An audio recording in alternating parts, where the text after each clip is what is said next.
As the sole apprentice to the great Archmage, the boy was expected to follow in his master's footsteps. But as he grew up, Eugene became his master's greatest disgrace, looking like nothing more than a terrifying demon with grotesque magic.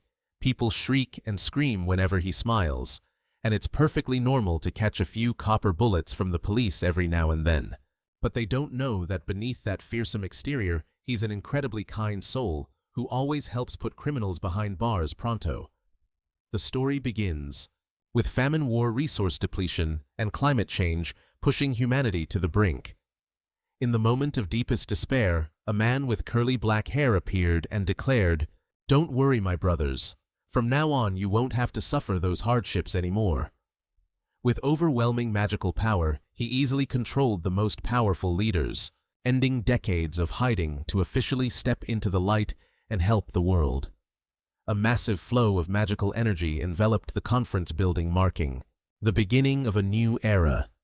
Standing before all of humanity, the great Archmage Jong Ui-hyuk made a personal vow on behalf of the entire magical community. As a civilization stood on the verge of collapse due to human error, mages appeared as saviors. From the ruins of devastated cities they performed the impossible, solving problems that seemed to have no solution with wondrous miracles. Magic power wiped out war machines, cleansed contaminated lands, and brought life back to barren soil. The whole world entered an unprecedented golden age thanks to the salvation of magic. Jong Ui-hyuk became a great icon, the leader and the most worshipped person on earth. Yet even at the peak of fame, he realized that this world still had too much work, requiring magic that he couldn't handle alone. Even at the top, you must always be cautious, young ones. In the quiet space of the giant library, Jong Ui-hyuk looked at the child standing before him and pondered, "I cannot solve everything alone. I need more righteous and wise mages to share the burden with me." He leaned down, placing a hand on the boy's shoulder with eyes full of expectation. "I need you, my child. The greatest Archmage will groom you into the second greatest mage."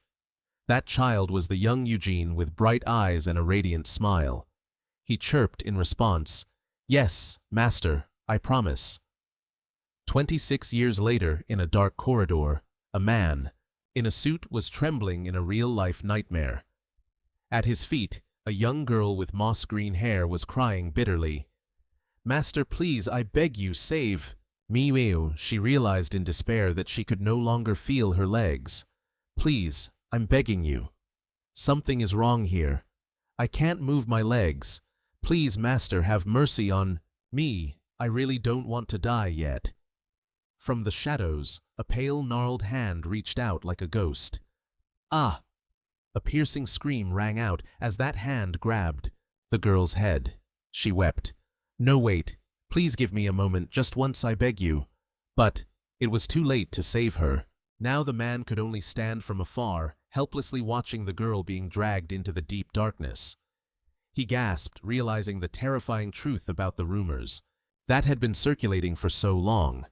The one who hunts down mages and uses grotesque magic to crush them beyond recognition is the only stain on the great Archmage Jong Ui-hyuk, which is the disciple he abandoned, Eugene. As a mysterious figure in a terrifying mask, he emerged from the void. The man fell down, his voice trembling. Don't come any closer. If you want something, just stay there and talk." Just as Eugene was about to speak, the man lost his composure and shrieked, "I told you not to come any closer, you monster!" A powerful blast of fire magic exploded right on Eugene. The man turned and ran for his life in absolute despair. He once thought everything in the world could be trusted, because he believed in magic. But what was right behind him? The horrible thing stretching out those white tentacles could not possibly be magic. A monstrous hand suddenly grabbed his head from behind. Amidst the blood-curdling scream, he realized he had no way out as that grotesque substance began to cover his face. The noise ceased. In the dark and suffocating basement, the kidnapped victims were huddled together in absolute fear. They looked at each other suspiciously, wondering if the rescue team was actually coming when the heavy iron door began to move with a clatter. A man cheered joyfully. "There's hope, it's opening. It must be the rescue team. Finally, this horrible life of slavery is coming to an end." But hope vanished the moment a tall, dark shadow with a creepy, grinning face appeared from the door gap. "Found you." Outside, the crime scene was cordoned off by ambulances and police. Each victim was carried out on a stretcher in a state of extreme shock, but fortunately none were in life-threatening condition. Standing in the middle of the scene, Inspector Kim Sung-hee looked into the dark depths of the basement with a worried expression. The grotesque clues at the scene made him uncomfortable, because as far as he knew, only one mage in the world could create such horrifying scenes. Just then, a familiar voice rang out. "Gee, such a small world, isn't it? We meet again." Eugene stepped forward, with his usual bizarre appearance still dragging a heavy pitch-black sack behind him. Seeing Inspector Kim looking tense, he casually asked about the victim's condition. "Symptoms of shock, due to confinement, right?" Hearing the inspector confirm they were all safe, Eugene breathed a sigh of relief. "Oh goodness, thank heavens, that is truly lucky." He recalled the moment he just opened the door and witnessed the chaotic scene with victims foaming at the mouth and screaming in terror, which made him worry enough to call for an ambulance, immediately fearing he had arrived too late. In his heart, Eugene couldn't help but feel enraged by the cruelty of the twisted mages. They dared to kidnap the homeless and wandering children, to force them to produce magical ingredients like slaves. Looking at the ringleader who was trembling and begging while stuck in the pile of pitch-black matter in his hand, "I'm sorry we were wrong." Eugene coldly replied, "No need to worry, just sleep soundly, won't you? Oh, and by the way, why don't you all just reflect on yourselves?" Ignoring the enemy's heart-wrenching screams, he used his power to dispose of them completely. Mage Eugene, someone whose appearance and magic are all suspicious and bone-chilling, yet he is unreasonably kind and always likes to meddle to help the police without asking for a single penny. After finishing off the enemies into a small lump of matter to hand over to Inspector Kim, Eugene excitedly asked to see the Miranda rights reading like in the movies, leaving the inspector stunned. Looking at the back of the mysterious mage, Inspector Kim bowed his head. "Thank you, Master Eugene. Thank you for your support once again." Eugene waved his hand. "No need to be so formal." With his face twisted into a bizarre, grotesque grin, it's clear why people struggle to stay calm around him, even for someone as seasoned as Inspector Kim Seo-hyun. He shows obvious anxiety whenever rumors come up about a horrifying serial killer roaming the streets. He's been frantically hunting the culprit while checking in on Eugene. "If you find any leads, report to the police immediately." Looking at the terrifying face before him, the inspector sighs to himself, wondering if he should tell him straight up that his very appearance is the source of those horrific rumors. Seeing it's getting late, Eugene hurriedly pulls out something he prepared earlier. To give to Inspector Kim, it's a flyer for his new business. Eugene enthusiastically asks the inspector to help promote it, then waves goodbye. Holding the paper, Kim Seo-hyun can only freeze completely speechless. Who the heck is this weirdo? Doesn't he realize the situation he's in? Meanwhile, 30 years have passed since the mage group of Grand Mage Jong Ui-hyuk emerged. Magic has now seeped into every corner of life, from healthcare and culture to security becoming an indispensable element. Yet the number of true mages remains scarce. While major institutions like the Pram Magic Academy are aggressively recruiting students with promises of fame and power in a quiet street corner, Eugene is also enthusiastically handing out flyers for his own Sujin Magic Academy. He confidently advertises practical magic skills useful for exams or starting a business. With super affordable tuition, even though he's no longer with his master, Eugene always carries the weight of that promise from the past, determined to find a way to keep his oath, because the saying goes, "A teacher for a day is a teacher for life." Seeing people with a bit of magic power using it to exploit and hurt others, Eugene realizes that his way of hunting down evildoers one by one is just a temporary fix and can't solve the root of the problem. He sits pensively on a park bench, wondering what the right path is. How can a disciple of a grand mage truly help this world? Watching a teacher gently lead children on a walk in the warm weather, the mysterious mage seems to have found a direction of his own. Walk while looking at the scenery, everyone. The teacher's gentle voice rings out, leading the children. But suddenly, the atmosphere thickens. She stands frozen pale as a sheet. What's wrong? Why did you freeze up? The children ask, oblivious to the fact that a tall, hideous, black shadow is looming behind them from the bushes. Watching this scene, Eugene thinks to himself, found it. A way to nurture mages. With wisdom, knowledge, and integrity, people who can use magic to contribute to the world. Thinking is doing. He steps forward and thrusts a flyer toward a woman trembling in fear. Ma'am, take a look. Do you dream of becoming a mage? Eugene enthusiastically promotes his Sujin Magic Academy, where they train everything from combat and skills to daily life magic. He goes on and on about how children learning magic helps increase creativity and focus, and even supports emotional growth and good character development. But before she can hear the end of it, the woman runs away for dear life, leaving the mage stunned. Eugene scratches his head, thinking, I guess that makes sense. Education for kids is something you have to consider carefully. He looks at the stack of flyers still in his hands, then looks at the crowd avoiding him like he's the plague. Whispers echo everywhere. What in the world is that? Hey, don't look at it. One look at his face and you'll be meeting your ancestors. Should we call the cops? Realizing his normal approach isn't working because everyone is too busy, Eugene decides he needs to find a way to grab their attention. He starts making strange noises. Crook. Ugh, ugh. It terrifies the people around him, making them back away. His body starts to distort and stretch. It needs to be big, really big and long to hand out more flyers. Eugene has turned himself into a blob of black matter with countless tentacles stretching across the street like a real monster. He excitedly decorates the flyers and starts shouting, hear ye, hot news, folks. I'm here to teach magic. Sign up quickly to become a great mage and join hands in contributing to the world. The horrifying sight makes the crowd panic. Screams echo through the neighborhood as those black tentacles reach out to hand flyers to everyone. Eugene has no idea he's causing such terror.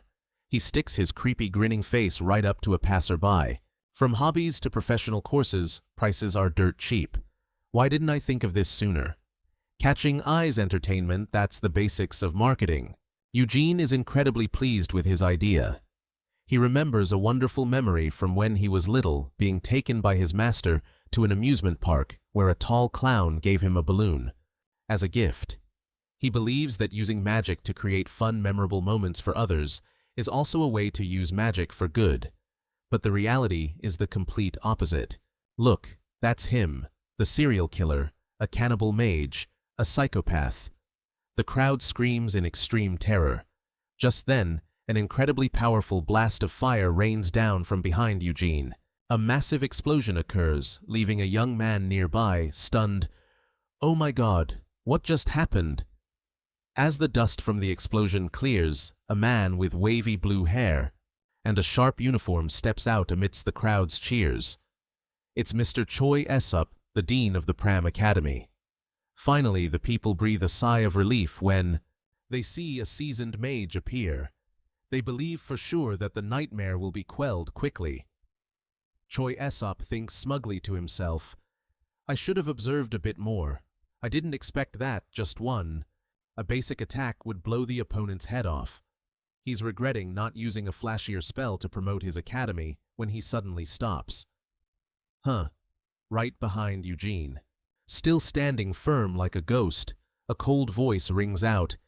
Using such dangerous magic in the middle of the city, it's a good thing it was us. Choi Aesop turns in horror, unable to believe his eyes because he clearly saw the opponent's head explode. In a panic, he tries to launch another attack, but Eugene's sinewy hand grabs him, covering his mouth so he can't utter a word. Eugene asks coldly, "It was you, wasn't it? The one using magic to hurt innocent people?"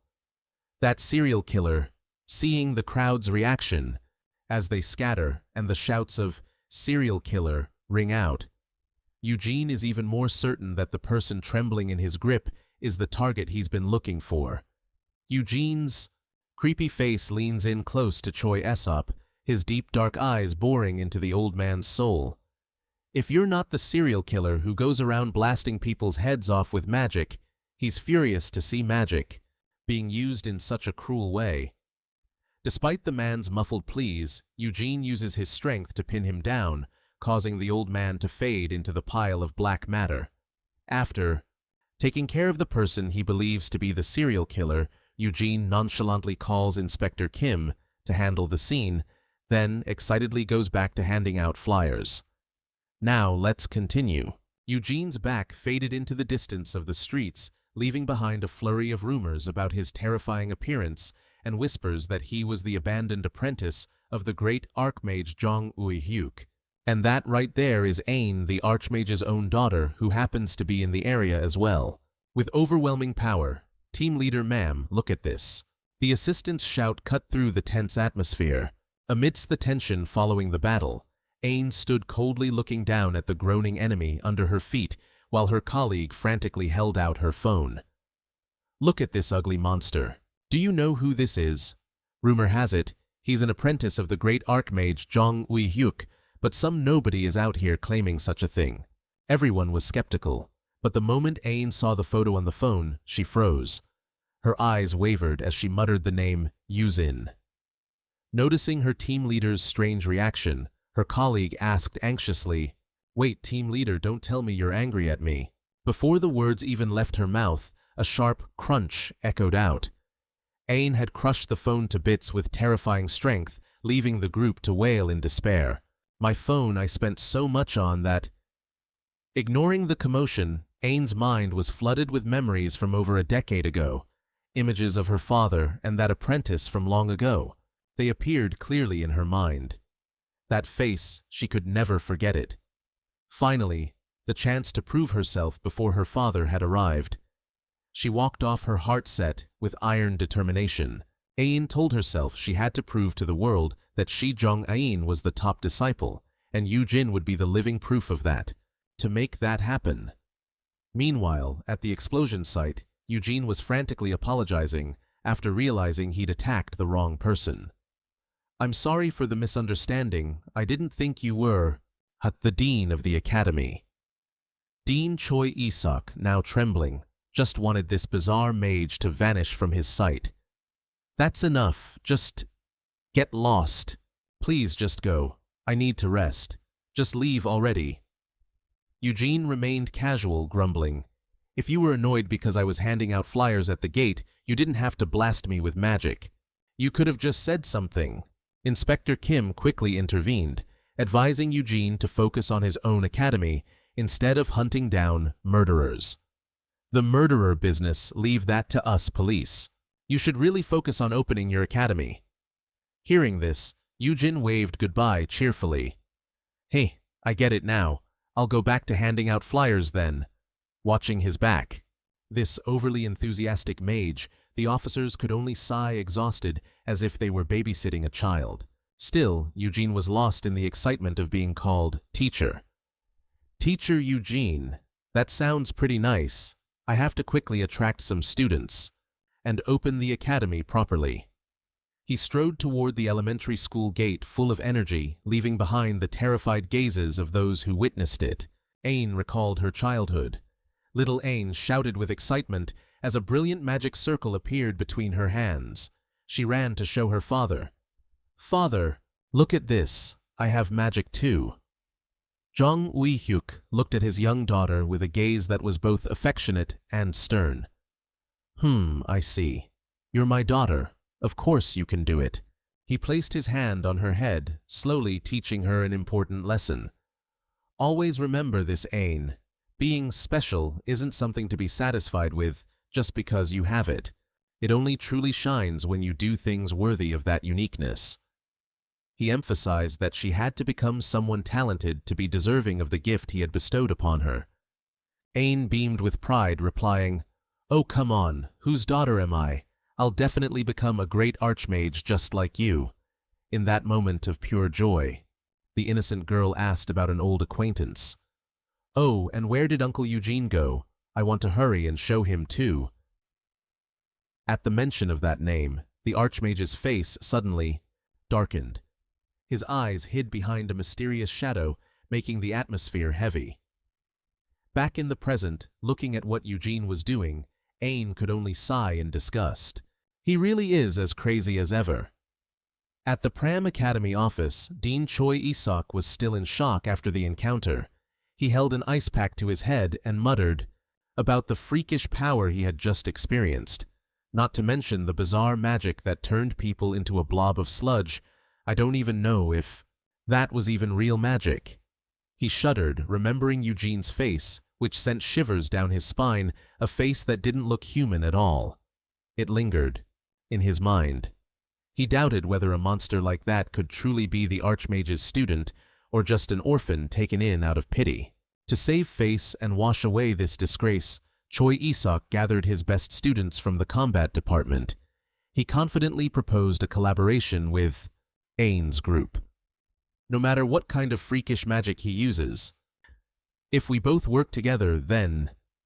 But Ain coldly cut him off. "Hold on, stop, give me 5 seconds. I think you've misunderstood something." She stood up and declared her goal clearly. "I only came here to get information on Eugene. Your failure is your own business." Why all this long-winded talk? Ain's bluntness left Isok and his subordinates stunned. As she and her group headed for the door, a man from Pram Academy stepped forward to block their path. With a menacing look, he shouted that her attitude was disrespectful when visiting someone else's establishment and demanded she apologize to Dean Choi and agree to cooperate. Ignoring the threat, Ain maintained her cold expression. She ordered her subordinates to ignore them and leave. "I said it once. As for the collaboration, just me is more than enough." The Pram Academy staff continued to mock Ain behind her back, claiming she was just a shadow living off her father's great reputation with no manners or actual skill. They felt smug about driving away such an arrogant person. Just then, screams erupted from inside the room. But as the door opened, a horrific scene appeared before their eyes. The whole room was wrecked, as if a storm had passed through. The guard mages lay unconscious amidst the rubble, while Dean Choi Isok sat slumped in his chair, dazed. Ain walked out coldly, leaving behind a sharp warning for Dean Choi Isok before, "You teach magic. I hope you teach your subordinates some manners." Meanwhile, at a cafe, Eugene sat alone, focused on his laptop screen. A young guy at the next table started laughing and mocking Eugene's odd appearance. "Look, I really didn't want to pick a fight, but you just keep pushing me. This is such an eyesore. Are you just sitting here drinking coffee all by yourself?" Yuzin remained silent, but when he turned his head with a dark, menacing look and a curt warning, "Quiet," the young man's face instantly drained of color. Beads of cold sweat rolled down his forehead in terror. He stammered an apology, awkwardly brushing it off as a case of mistaken identity, and hurriedly told Yuzin to go back to whatever he was doing. In reality, Yuzin was deeply regretting wasting time watching pet videos instead of searching for information. He recalled the advice from Inspector Kim Seo-hyun. "Nobody cares about flyers these days. If you want results, you have to advertise on Instagram or YouTube." While he was struggling to figure out how to promote on social media, Yuzin suddenly froze when he saw his own transformed image plastered all over the internet. Just as he was spiraling in confusion, a hand suddenly clapped onto his shoulder, making him jump out of his skin. "Oh, Mother of God, you scared the life out of me. I was just going to watch for a second and then get straight to work, I swear." The person who had touched him was A-in's assistant. She couldn't help but gasp in shock herself. "Oh my God, you scared me too. You look absolutely terrifying." The girl quickly regained her composure and asked to confirm, "Wait, aren't you Yuzin?" Upon receiving a nod of confirmation, she told him that someone really wanted to see him and asked him to follow. Yuzin trudged along behind the two strangers through the crowded streets while the young man accompanying them kept reporting over the phone, "The target is moving, no suspicious behavior detected." Yuzin curiously asked about the identity of the person who wanted to see him, but the girl just gave a mysterious smile. "Well, maybe that person just wants to give you a surprise." Looking at Yuzin's grotesque appearance, she silently wondered to herself, how can such a terrifying-looking person even exist? It wasn't just his hideous exterior. Even the aura radiating from Yuzin made anyone standing across from him freeze under the pressure. HVC Imyung led the way, terrified, wondering when this man would show his true colors. Although he initially hoped that escorting him would go smoothly, looking back at the files on the abandoned disciple, Yuzin, now 34, was an orphan from a war zone, adopted by the great archmage Young Uihyuk when he was 4. 14 years ago, he was a brilliant lead researcher at the Magic Engineering Research Foundation, but then he suddenly vanished without a trace. Looking at the photo of a young Yuzin in the file, the assistant Yoon Hai couldn't help but exclaim in shock, "How can someone go insane so quickly? How did he go from such a cute face to looking this disheveled?" Meanwhile, A-In ordered HVC Imyung and Yoon Hye to bring Yuzin to her once. She had finished the preparations despite her subordinates questioning the true purpose of this meeting. A-In sat in deep thought, recalling the past. The day Yuzin disappeared, Father Ko was devastated that the student he loved so dearly had turned his back and left. It took 10 years for that man to finally reappear, leaving A-In highly suspicious. She clenched her fist. "I want to verify if he intends to cause danger or disgrace my father's reputation." A-In declared that if there was even the slightest possibility of him causing harm, she would take him down herself immediately. She instructed her 2 assistants that finding his location and bringing Yuzin to the designated meeting spot was enough. Back in the present on the street, Yoon Hai was feeling incredibly irritated and creeped out as Yuzin just followed behind, silently staring fixedly at her. The tense atmosphere gave her goosebumps. She didn't even dare to breathe deeply for fear that this man might do something crazy right in the middle of the crowd. Suddenly, Yuzin pressed his chilling, grinning face toward her and spoke up, "I know, you guys work with A-In, right?" He held up his phone to show Yoon Hai a video, making her realize with horror that their cover had been blown. In the heat of the moment, Yoon Hai screamed, "Change of plans. Force Yuzin to come with us right now." Understanding his teammate, HVC Imyung immediately activated the glowing magic circle on his hand, preparing to subdue the mysterious mage. A deafening blast rang out, accompanied by a surge of brilliant blue light that slammed Yuzin into the ground. HVC Imyung had just unleashed an incredibly powerful attack, shrouding the scene in dust and smoke.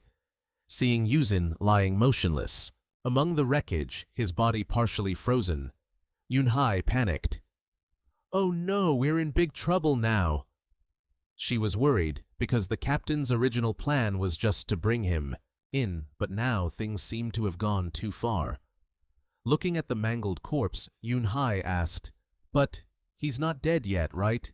She couldn't understand why her teammate would attack so ruthlessly as to sever the opponent's arm like that. HVC Imyung immediately defended himself in extreme terror, saying that if Yoon Hai had been in his shoes, facing the stare and the reaching hand of that monster, she surely would have done the same to protect herself. But just as Yoon Hai was agonizing over it, the pitch-black matter from the severed arm began to wiggle and melt in a grotesque way. From the wreckage, Yuzin slowly sat up, his deformed body gradually recovering to its original state. He spoke coldly, "I apologize for surprising you just now." Although his tone sounded polite, the killing intent radiating from him made both young mages freeze.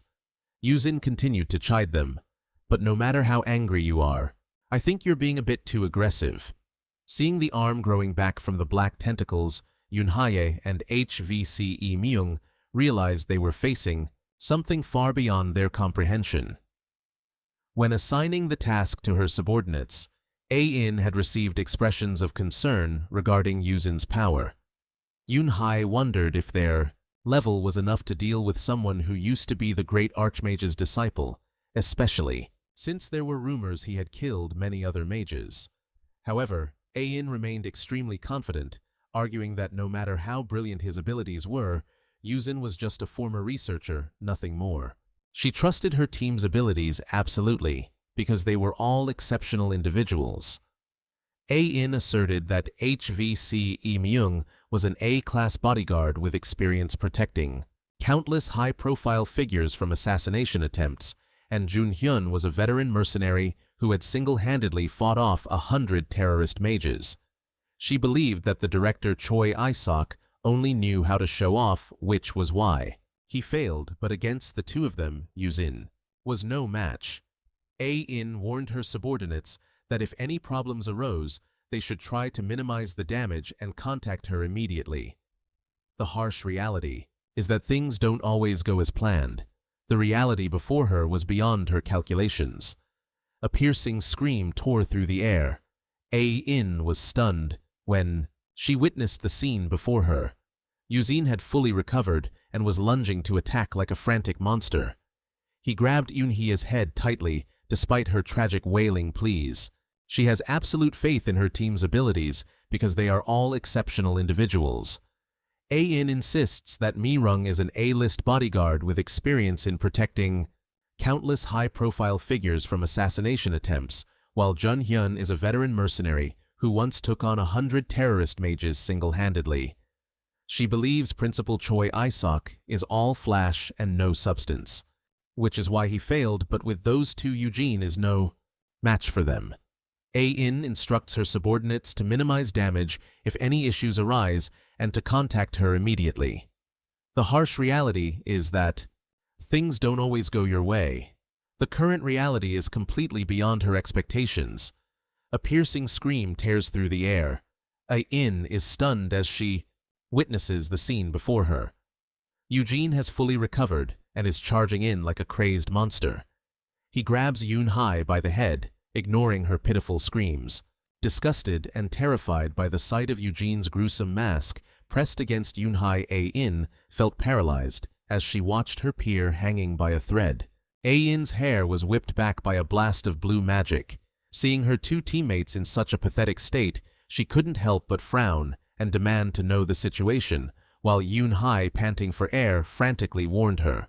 She warned the captain of the enemy's immense danger, terrified, as she realized that no matter how many times they attacked, Eugene miraculously recovered instantly, even piercing through the strongest magical defenses as if they were nothing. Yunhai screamed in despair, adding that being touched by his hands would be the end of them. "That's right, I told you he was a crazed monster," A-in muttered. A buzz of whispers rippled through the crowd as they recognized the daughter of the great archmage A-in. "Who's that? Maybe she's here to take down that monster," they murmured. Ignoring the gossip, A-in coldly activated a magic circle beneath her feet and whispered calmly, "First things first, I need to get us out of here." In a flash, a blinding light engulfed them all, teleporting A-in Eugene and the two subordinates away from the crowded street, landing in a desolate, abandoned ruin. As she touched down, A-in adjusted her wide-brimmed hat, silently confirming she had seen the right person. Contrary to her tension, Eugene seemed incredibly cheerful to see an old acquaintance. "Oh, A-in, you've already grown. So tall and big already, huh?" He did some quick mental math, gasping in surprise when he realized the little girl from all those years ago was now a 22-year-old young woman.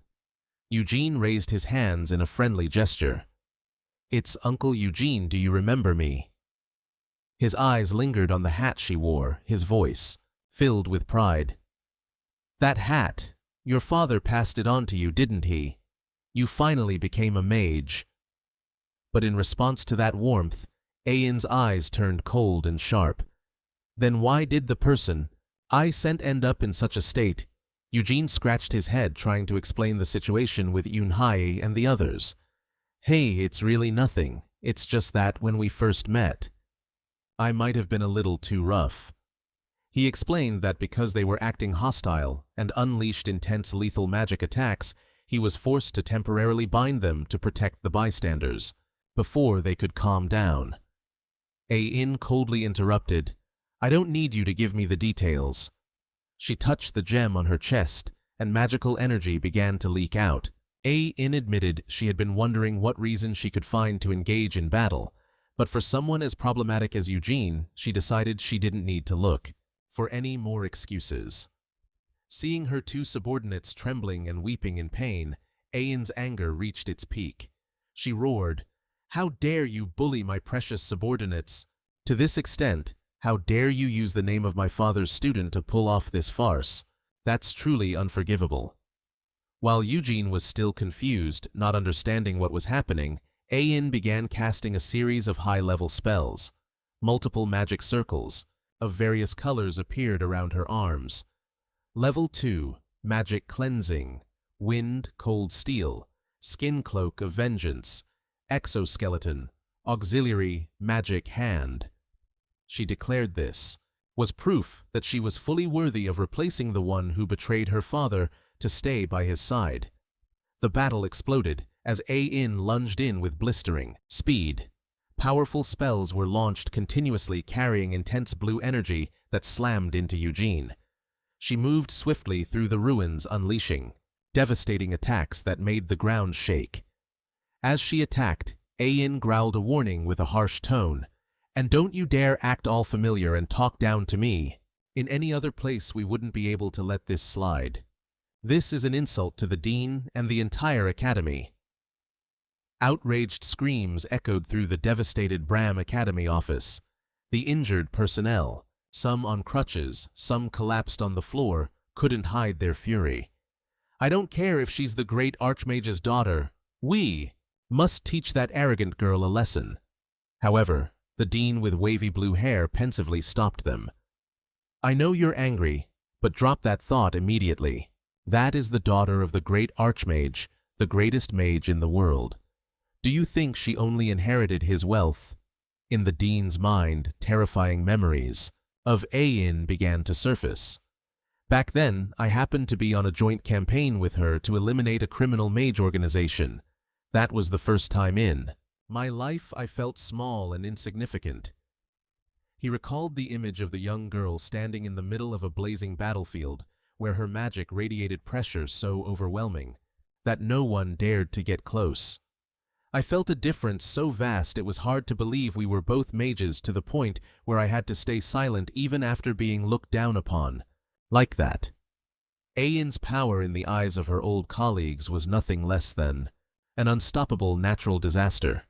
A daughter like that getting a husband later would be a steal, even if all the combat mages of our academy, including myself, rushed in. I'm not even sure if we could touch a single hair on her head. Back to the current battle. Strange. Why is that girl so angry? Despite Ain's space-tearing attacks, Eugene's gruesome masked face appeared amidst the black matter, asking with a tone of genuine concern, "Ain, is something bothering you?" In whom he knew was not a child who would act irrationally just because of a bad mood. That comment hit a nerve. Ain gritted her teeth and roared, "Shut your mouth!" Then she swung her staff, creating a massive surge of blue energy that shot straight toward him. "You're a joke! What, uncle, you traitor!" Ain yelled in a fit of rage, her eyes burning with hatred. She scolded Eugene for being an ungrateful traitor who betrayed her father and disappeared, yet now dared to shamelessly return to insult the honor of the great Archmage's student. As a true disciple, Ain declared these cruel attacks were merely the punishment he deserved. Successive bolts of magical light rained down like a storm, exploding against Eugene's grotesque body, leaving him dazed and questioning himself amidst the dust. A traitor. Eugene was stunned, realizing the deep-seated hatred in every one of Ain's strikes. He asked himself with a heavy heart, "Did I do something wrong to make her hate me so much that upon meeting after 10+ years, she didn't hesitate to go for the kill Ah, I remember now. A fragment of an old memory suddenly surfaced clearly. It was the image of young A-in sitting alone in a restaurant looking sad and worried, asking if her father had mentioned anything about teaching her magic. Seeing her peers already starting to learn basic spells, the little girl had burst into tears, terrified that if she couldn't become a mage, she would disappoint her father. Looking at the poor trembling child, Eugene back then had gently reassured her, "Don't worry, A-in is a daughter who—" The world's greatest archmage loved her dearly, but he had promised her father he would find a way to help her become an outstanding mage, second to none. What Master Eugene even promised to teach her exclusive magic that would shock her own father. The two of them even pinky swore, sealing a sincere vow in their hearts. Tears welling in her eyes, the young girl returned to the present. Looking at his grotesque hands, Eugene whispered in his mind, "Ain, I'm sorry. I feel for you, kid." "Ah, never mind, what can I do now?" He blamed himself for failing to keep his promise for leaving before he could see her grow into a true mage, Meanwhile, Ain was starting to tire her breathing, ragged from the terror of her opponent's tenacity. Despite using all her most advanced spells, nothing seemed to actually hurt this monster. She gritted her teeth, wondering if he could even be killed, as she watched Eugene still laughing creepily and regenerating amidst the rubble. Ain clenched her fists, trying to regain her composure after realizing she had been too rash, wasting so much mana on futile attacks. Right now, Eugene seemed incredibly relaxed, not even bothering to fight back. Ain began to lose her patience, thinking that even if he had the ability to regenerate magic, always has limits, and she had countless ways to suppress a mage like him. While Ain focused on steadying her mind to cast a new technique, Eugene suddenly spoke up loudly. "Ain, I'm truly sorry for only realizing it now." He excitedly explained that he had been so happy to see her again that he had forgotten something important. With a terrifyingly grinning face, Eugene enthusiastically asked, "Ain, do you want to show me the magic you've been practicing so hard while I was away? Are you serious? You aren't even fighting back yet. You keep babbling, for heaven's sake." He kept rambling, convinced that Ain just wanted to prove she had become a talented, excellent mage without his help. Eugene continued to praise her. "I'm truly amazed you must have worked so hard, Ain. Your father must be so proud of you." Those words accidentally touched the deepest memory Ain had, bringing her back to the early days when she first stepped onto the path of magic. She remembered the moment her father patted her head and praised her when she graduated at the top of her class. "And you're amazing. You really are my beloved daughter. It was worth all the effort I put into raising you. You're just so talented." Back then, young Ain had confidently declared that she would try even harder to become her father's most outstanding student. But Jung Ui-hyuk's response was like a bucket of cold water doused directly onto her pride. "I will wait for the day you become a disciple that makes me as proud as Eugene." The name, Eugene, became an obsession, a wall that Ain always longed to surpass. She threw herself into training, madly risking her life in the most brutal real combat battles to gain experience. Although she always received praise for her efforts, never, even once, did her father call her his proudest student. In Ain's eyes, Eugene was just someone who disappointed her father and then left, but for some reason, he still held the position of the person closest to and most proud of her father. Seeing the man in front of her giving 2 thumbs up and acting smug about his bizarre method of mental care, Ain felt like all her efforts were being insulted. Eugene believed that enthusiastic praise would stop her from being angry, but he had no idea he was lighting the fuse for a volcano. A volcanic eruption was coming, you old geezer. Seeing her hard-earned achievements turned into a joke, Ain gritted her teeth and squeezed her hand, crushing the mysterious black box. Eugene was clueless, not understanding why the girl was so angry.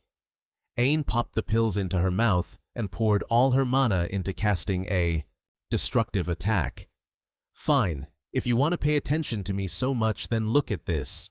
Seeing the massive energy gathering, Eugene just whispered in amazement, "Oh, Ain, charging up power."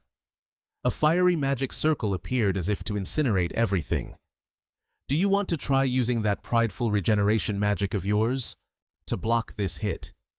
Witnessing the captain's rage, the two subordinates could only scream in despair as they were caught in the crossfire.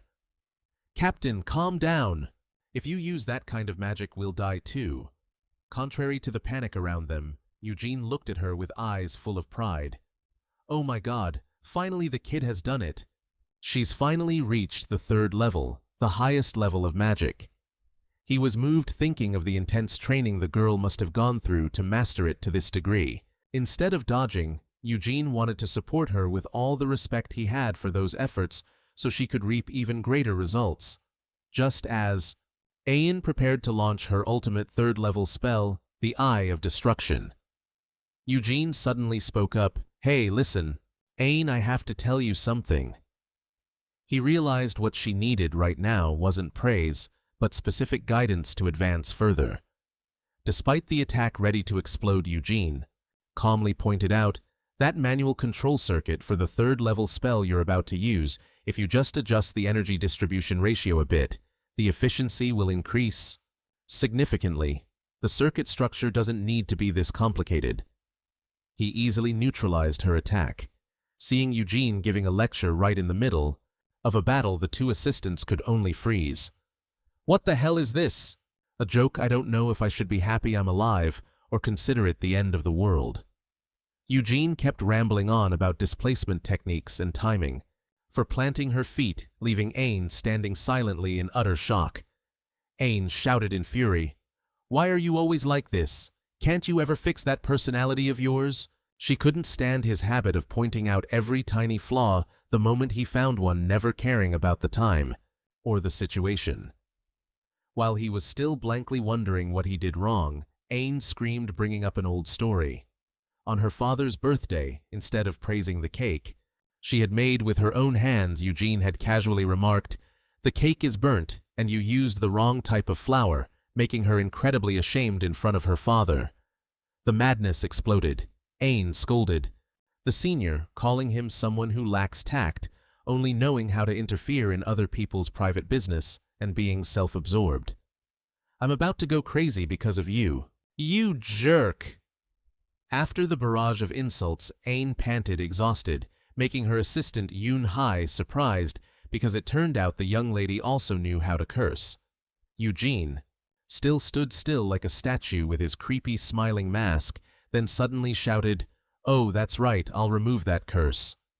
He reached out to touch Yoon Hai's head, to dispel the magic controlling her, making the girl jump in fear. Ain seemed to have calmed down. She put away her weapon and whispered an apology for raising her voice earlier. Eugene suddenly asked in a low voice, Ain, when did you start using magic? Then he brought up how hard he and her father had worked to help her use magic, but Ain just stood there in silence, her eyes filled with sorrow as she recalled that fateful moment a day after he left her amidst the ruins. HV-Cap Myung sat up feeling dazed and confused. Worried, she checked her face and asked if she would be able to return to normal. Ain coldly poured a bucket of ice-cold water on her hopes. Just stop it. There's nothing to be afraid of. You weren't exactly a beauty to begin with. Right. Ain declared that their business here was finished and ordered the team to head back. She turned to look at Eugene with sharp, piercing eyes, warning him that there were many mages out there waiting for an opportunity. To get back at all the crazy things he had done, Ain demanded that Eugene act carefully so as not to affect her father's reputation while firmly stating a harsh truth. My father doesn't need you to return to his side either. Saying that to his face, if he doesn't have the self-respect to take the hint, I really don't know what to say about that uncle of mine. As far as I'm concerned, and as far as my father is concerned, the void you left behind is already filled. Ain's statement was like cutting the last thread of connection between them. Jin could only silently scratch his head, watching her back as she walked away in loneliness. Seeing HVK Myung, wondering why he was left behind in the ruins, Ain suddenly stopped. Then she shouted, You come here now! She asked for his home address to conveniently use magic to drop him off right there. Before parting, Ain coldly handed Eugene a business card, and cautioned him, "This is my card. If you run into any trouble, just contact me. I'm giving you this so you won't have to bother my father anymore. Unless it's something truly important, absolutely do not contact me." Ain had just finished speaking and was about to turn away when a horrific incident occurred. Black tentacles suddenly pierced through her chest, making her only manage a shocked gasp.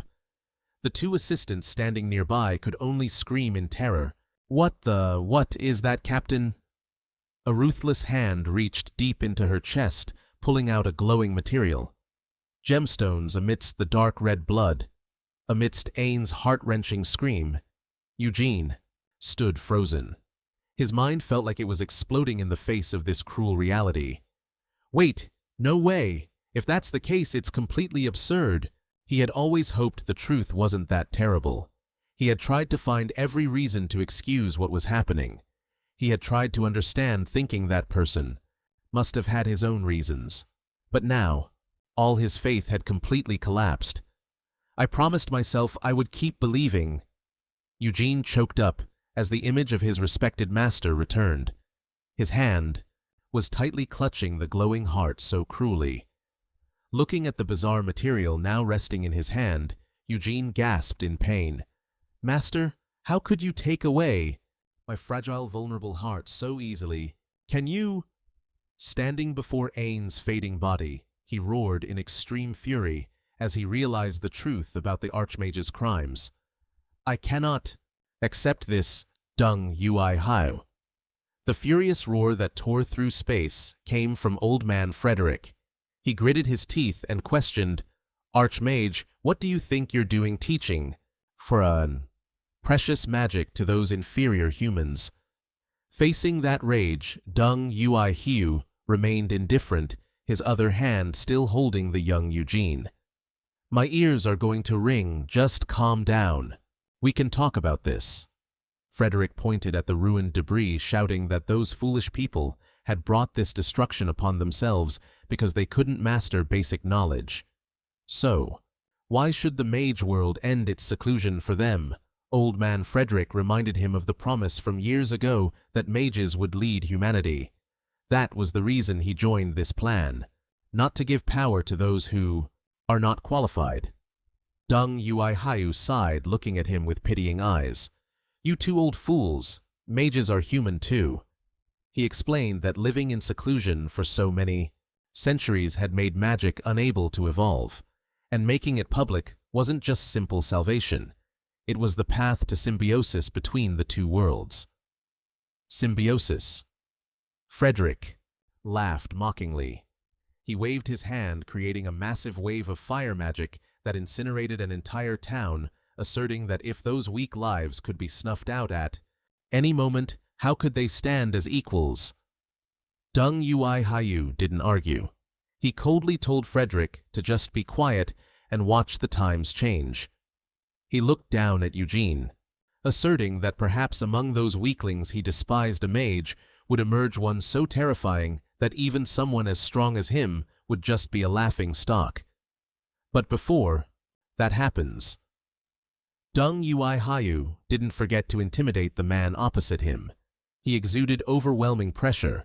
"Just a mediocre mage, yet you dare to oppose an archmage. Of course, you have to pay the price for that action, old man." He had turned pale. "It's over, Professor."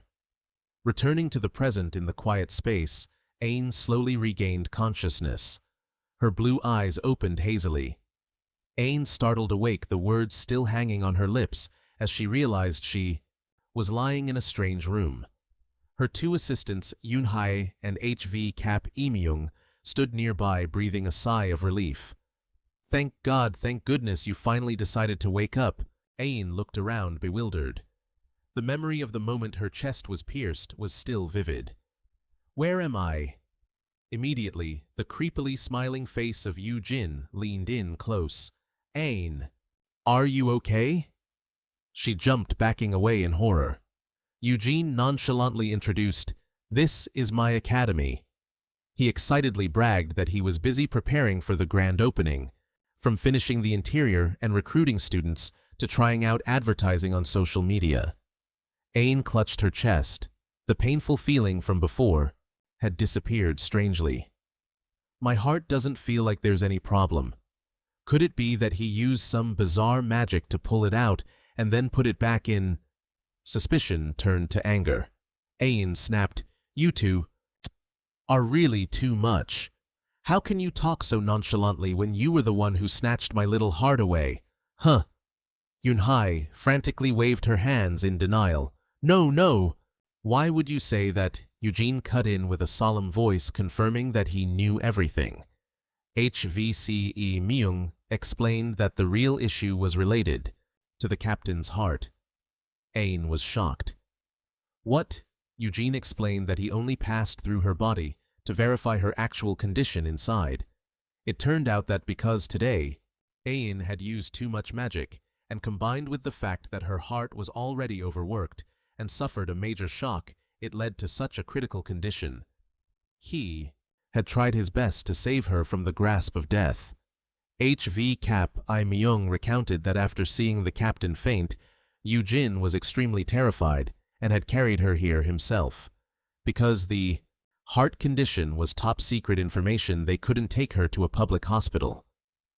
Ain was silent for a moment, then put on her hat and softly said, "I've troubled you enough. That's it. I'll go now so I won't bother you for another second. Goodbye."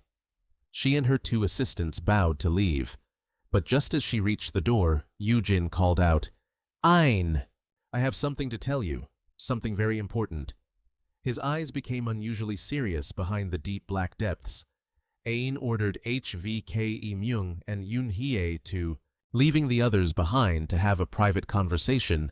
The two assistants muttered as they walked, speculating about their captain's endurance and wondering if being raised alongside someone with a face as terrifying as Eugene's is what made Ain's personality become so twisted and abrasive. HVK Myung pulled out a flyer for Zujin Academy, quietly marveling at the abilities of this truly powerful mage. Even though his appearance is grotesque, Eugene's ability to regenerate and pierce through any magical defense is truly top tier. Yunhai, however, remained skeptical, claiming that no one would ever reveal such valuable magical secrets just for a measly bit of tuition money. "Don't even tell me you're thinking about asking him for more ads or anything, okay?" Yunhai wondered aloud as she saw VK Myung holding Eugene's cauliflower in his hand. Both were strolling down the street when VK Myung smugly laughed that even the daughter of the Archmage had to admit defeat against Eugene's bizarre magic. Suddenly, a strange man collided with HVK Myung, making him snap irritably, "Are you blind, or what, man?" But the person who bumped into him froze, looking suspicious. "Wait a second. Right, that's it. I've seen these two on YouTube," he asked, trying to confirm if these were the mages working with Ain. Seeing Yunhai beam with excitement, thinking they had become famous, the man with white hair and a white beard, wearing pitch-black sunglasses, gave a slight smirk. "What are you idiots making so much noise for? Why do young people these days know nothing?" He leaned in close, revealing sharp, dangerous eyes behind the glasses, and declared he was a close friend, like a blood brother to Ain's father, and could even be considered her uncle.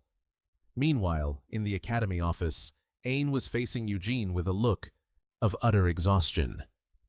"What are you trying to say?" Eugene lowered his voice, asking about the strain her heart faces every time she uses magic. Ain didn't dodge the question, admitting, "That's right. If I keep using magic, I'll probably die before long." She bitterly recounted the irony of inheriting her father's extraordinary talent only to suffer from a life-threatening magical allergy that constantly puts pressure on her heart until it finally bursts. Eugene listened silently, his calloused hand clenching as she mentioned the illness. He muttered in bitterness, "A magical allergy? What a convenient lie, don't you think?" Ain gave a cold, faint smile, assuming Eugene only brought up her heart because he was curious about this secret, a reckless act that was exactly his style, unchanged after all these years. She stood up abruptly to take her leave. "If there's nothing else to discuss, I'll be taking my leave. I have a mountain of work to get through." But just as Ain was about to leave, Eugene suddenly grabbed her shoulder. He pleaded earnestly, "In this life, aside from being a mage, there are still so many other jobs that can help people. Instead of stubbornly living a short life as a mage, you could still find another line of work where people truly need you." Eugene desperately wanted to help her have a fresh start, but all he got in return was the absolute fury of Ein. When someone has already given up, all words become meaningless. She swiped his hand away, her eyes blazing with hatred. "Take your hands off me, Eugene. You're crossing the line. Again." Ain coldly asserted that his place in her and her father's life had long since vanished, and he had absolutely no right to step into her world ever again. "This is my life. It's a special thing my father gave me," Ain said through gritted teeth, accepting this illness as a cruel fate and ready to bear every consequence herself. To Ain, living a short life as a mage was better than existing as a mediocre, useless person. Her eyes were filled with clear contempt as she looked at Eugene's plan to open an academy. She mocked, "Instead of wasting time interfering in my business, you should focus on the students who have already paid money to hear. You lecture?" Eugene could only bow his head in silence before those bitter words. Darkness veiled his eerie face. Just as the tension was at its breaking point, Ain's phone suddenly rang. Upon answering and hearing Yunhai's voice, her expression shifted instantly as she realized her subordinate was in danger. "I'm coming right now. You two just hold on a little longer." Ain rushed away, leaving Eugen behind with a lingering heartache over a secret he still lacked the courage to tell. Memories from over a decade ago suddenly flooded back, pulling Eugene back to the old lab with Archmage Zheng Wei-He. Back then, all simulations for transplanting a mage's heart ended in disastrous failure due to the horrific rejection reaction from her body, which could not absorb Ain's mana. Facing the desperate situation of a child not even 8 years old, Eugene at that time made a crazy decision: transplant his own heart, the one containing the most powerful source of mana the Archmage had ever known, into Ain's body. To him, Ain was not just his teacher's daughter, but his most precious niece, so he was willing to give away the best thing he had. "You loved her that much, huh?" But the reality was far crueler than they had imagined. Even though she could use magic, the fact that she had to live a short life completely overturned their initial goal of saving her. Back in the present, Eugene pulled at his hair in absolute torment. He knew well that even if Ain knew the truth, she would never give up the path of a mage. "It's all because I was foolish enough to let my teacher take my heart. So isn't it also because of me? That Ain has to die," Eugene shouted in his heart. His deep black eyes showed clear despair upon realizing he was the start of her tragedy. He collapsed onto the cold floor, bitterly realizing he had no choice but to watch the fate he set in motion finally close in, just like 14 years ago. He was still just a coward, a useless man. Eugene slumped his head to the floor, drowning in absolute torment and helplessness. Meanwhile, in a dark suburb, Ain had found her target.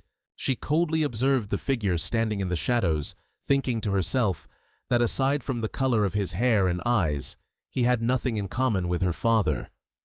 Looking at the hat he was wearing, Ain gasped in caution as she realized his menacing presence.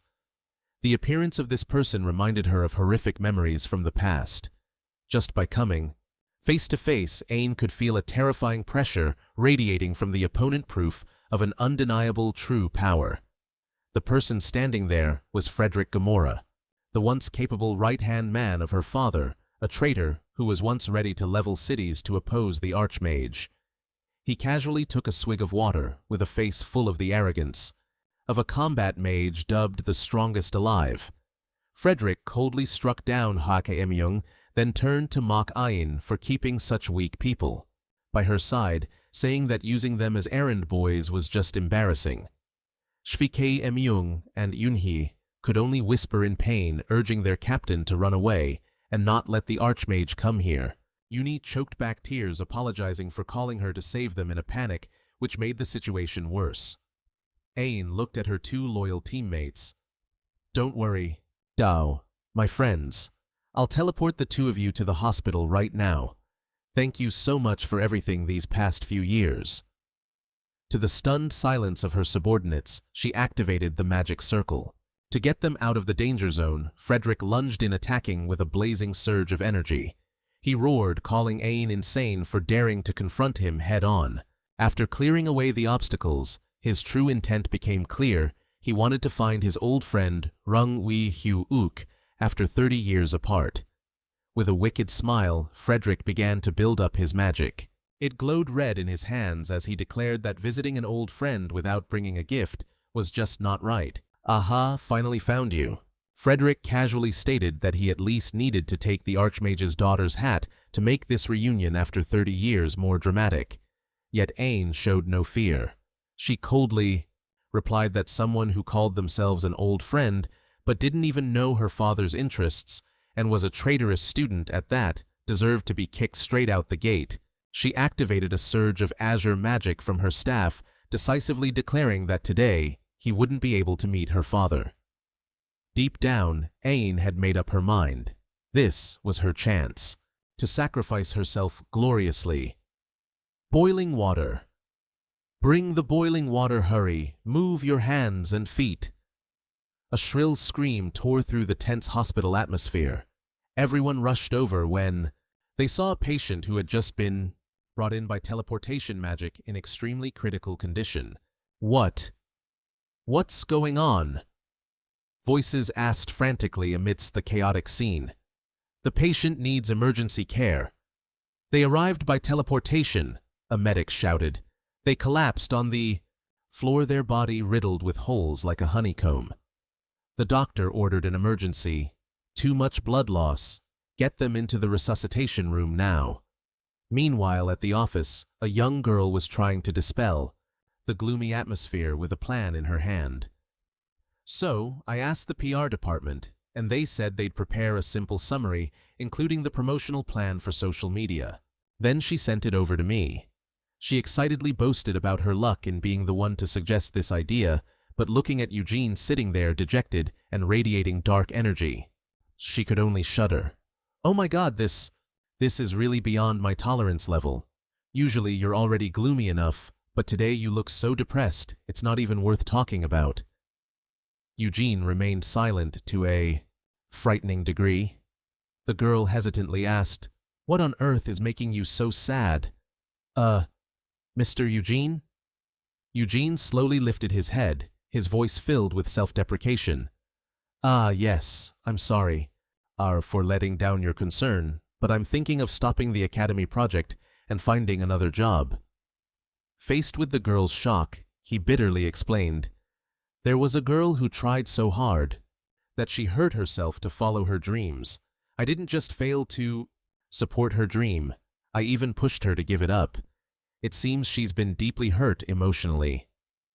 Eugene blamed himself for only worrying about the big picture without understanding people's hearts, so he didn't deserve to be a teacher. The girl listened quietly, secretly agreeing that this job might not suit her either. Facing Eugene's deep dark eyes, she suddenly became thoughtful. "Oh, by the way, Mr. Eugene, in my line of work I rarely— no, that's not right. I've actually encountered it many times." She told stories of times she broke down doors to protect homeowners from burglars, only to be yelled at and sued for the door. Twice, she saved someone who was trying to commit suicide, only to be slapped and cursed at. She realized the world is full of people who clearly need help, but either don't realize or intentionally ignore their own problems. "So, does that mean I should just abandon them?" She affirmed that saving people is her job's responsibility. Looking at Eugene, Yao sinking into melancholy, she said, "Once you've decided to become a teacher, when you see others struggling, you can't just avoid them. Eugene, you have to be responsible enough to let them know, and together find a way to overcome it." Eugene listened quietly, thinking to himself, "I want to do that too, but it seems a bit tough, doesn't it?" The affirmation that this world always has a way to be solved through the presence of magic made Eugene's eyes light up. A way to solve it. That's right. Why didn't I think of that? Without hesitating for a second, Eugene immediately jumped up and left. Meanwhile, in the suburbs, a cataclysmic explosion created a deep crater where beams of azure energy were still leaking from above. Frederick Gamora descended like a god of destruction. Facing Ain, who was taking a defensive stance below Frederick, showed no mercy. He built up a surge of crimson magic and unleashed an overwhelming punch, creating a firestorm that engulfed his opponent. Amidst the hellfire, Ain gritted her teeth and endured. She immediately swung her staff to counterattack with multi-layered level 1 magic mana bullets times 10. 10 azure mana blasts tore through the air, heading straight for Frederick. But the eccentric old man used only one hand to easily block the entire attack. With a look of utter contempt looking down at the small girl, Frederick calmly pointed his finger. The red magic began to swirl intensely on his fingertip, not giving his opponent a chance to strike back. Ain continuously cast level 2 magic, launching a series of attacks from high-frequency steel and axe storm, 2 explosive-seeking bullets. A storm of blue magic engulfed Frederick, but Ain still wouldn't stop. Go all the way until it's satisfying. Stopping halfway is no fun. Hee. She poured all her remaining mana into her weapon, creating a razor-sharp mana blade. With eyes full of desperate determination, Ain put all her might into a combo attack of level 1 and level 2 magic. Brilliant blue rays of light rained down, but Frederick stood firm as a rock behind his crimson defense. A sudden fire magic explosion knocked Ain away, causing her to collapse to the ground in a state of exhaustion. Even though her body was falling apart, she gritted her teeth, trying to stand up with eyes blazing with determination. Frederick coldly pointed his finger, activating matter manipulation magic and boosting his power tenfold. Ain used her final move, a mountain coming down from above. Bang! The impact made even her exhausted after the strike, but the opponent didn't even flinch. He walked out of the rubble, constantly taunting her. He admitted she had an overwhelming amount of mana and diverse merging skills worthy of the Archmage's lineage, but it was all meaningless vanity. He growled, asserting that she used many high-level magic types, but didn't truly master any of them, and he had no interest in watching such a clumsy performance. Despite her opponent's contempt, Ain flew up into the air, pouring all her remaining mana into activating a giant blazing magic circle. Frederick was briefly surprised when he realized the energy burst had reached level 3. A cataclysmic firestorm, called Meteor Eyeball, was launched, tearing through the sky and rushing down with destructive power. Ain stood gasping for air, sweat pouring down after putting all her life force into the previous attack. She bitterly realized that everything was over when she had used even level 3 magic and depleted all her resources. Ain's exhausted body could no longer hold out. She knew that even casting the simplest spell now would cause her heart to explode. She desperately accepted that both her magic and her life were reaching their end. Two people, both panting with exhaustion, knelt on the ground. Ain secretly hoped that this final battle and her desperate efforts would at least make her father proud. But Frederick just coldly stood there watching, then spat out with utter indifference, "Hey brat, just hurry up and go home." Ain looked up, stunned beyond belief. The old monster continued to pour salt into her wounded pride. He admitted he had been eager to see just how well trained the daughter of Jung Ui-hyuk really was, but reality had left him bitterly disappointed.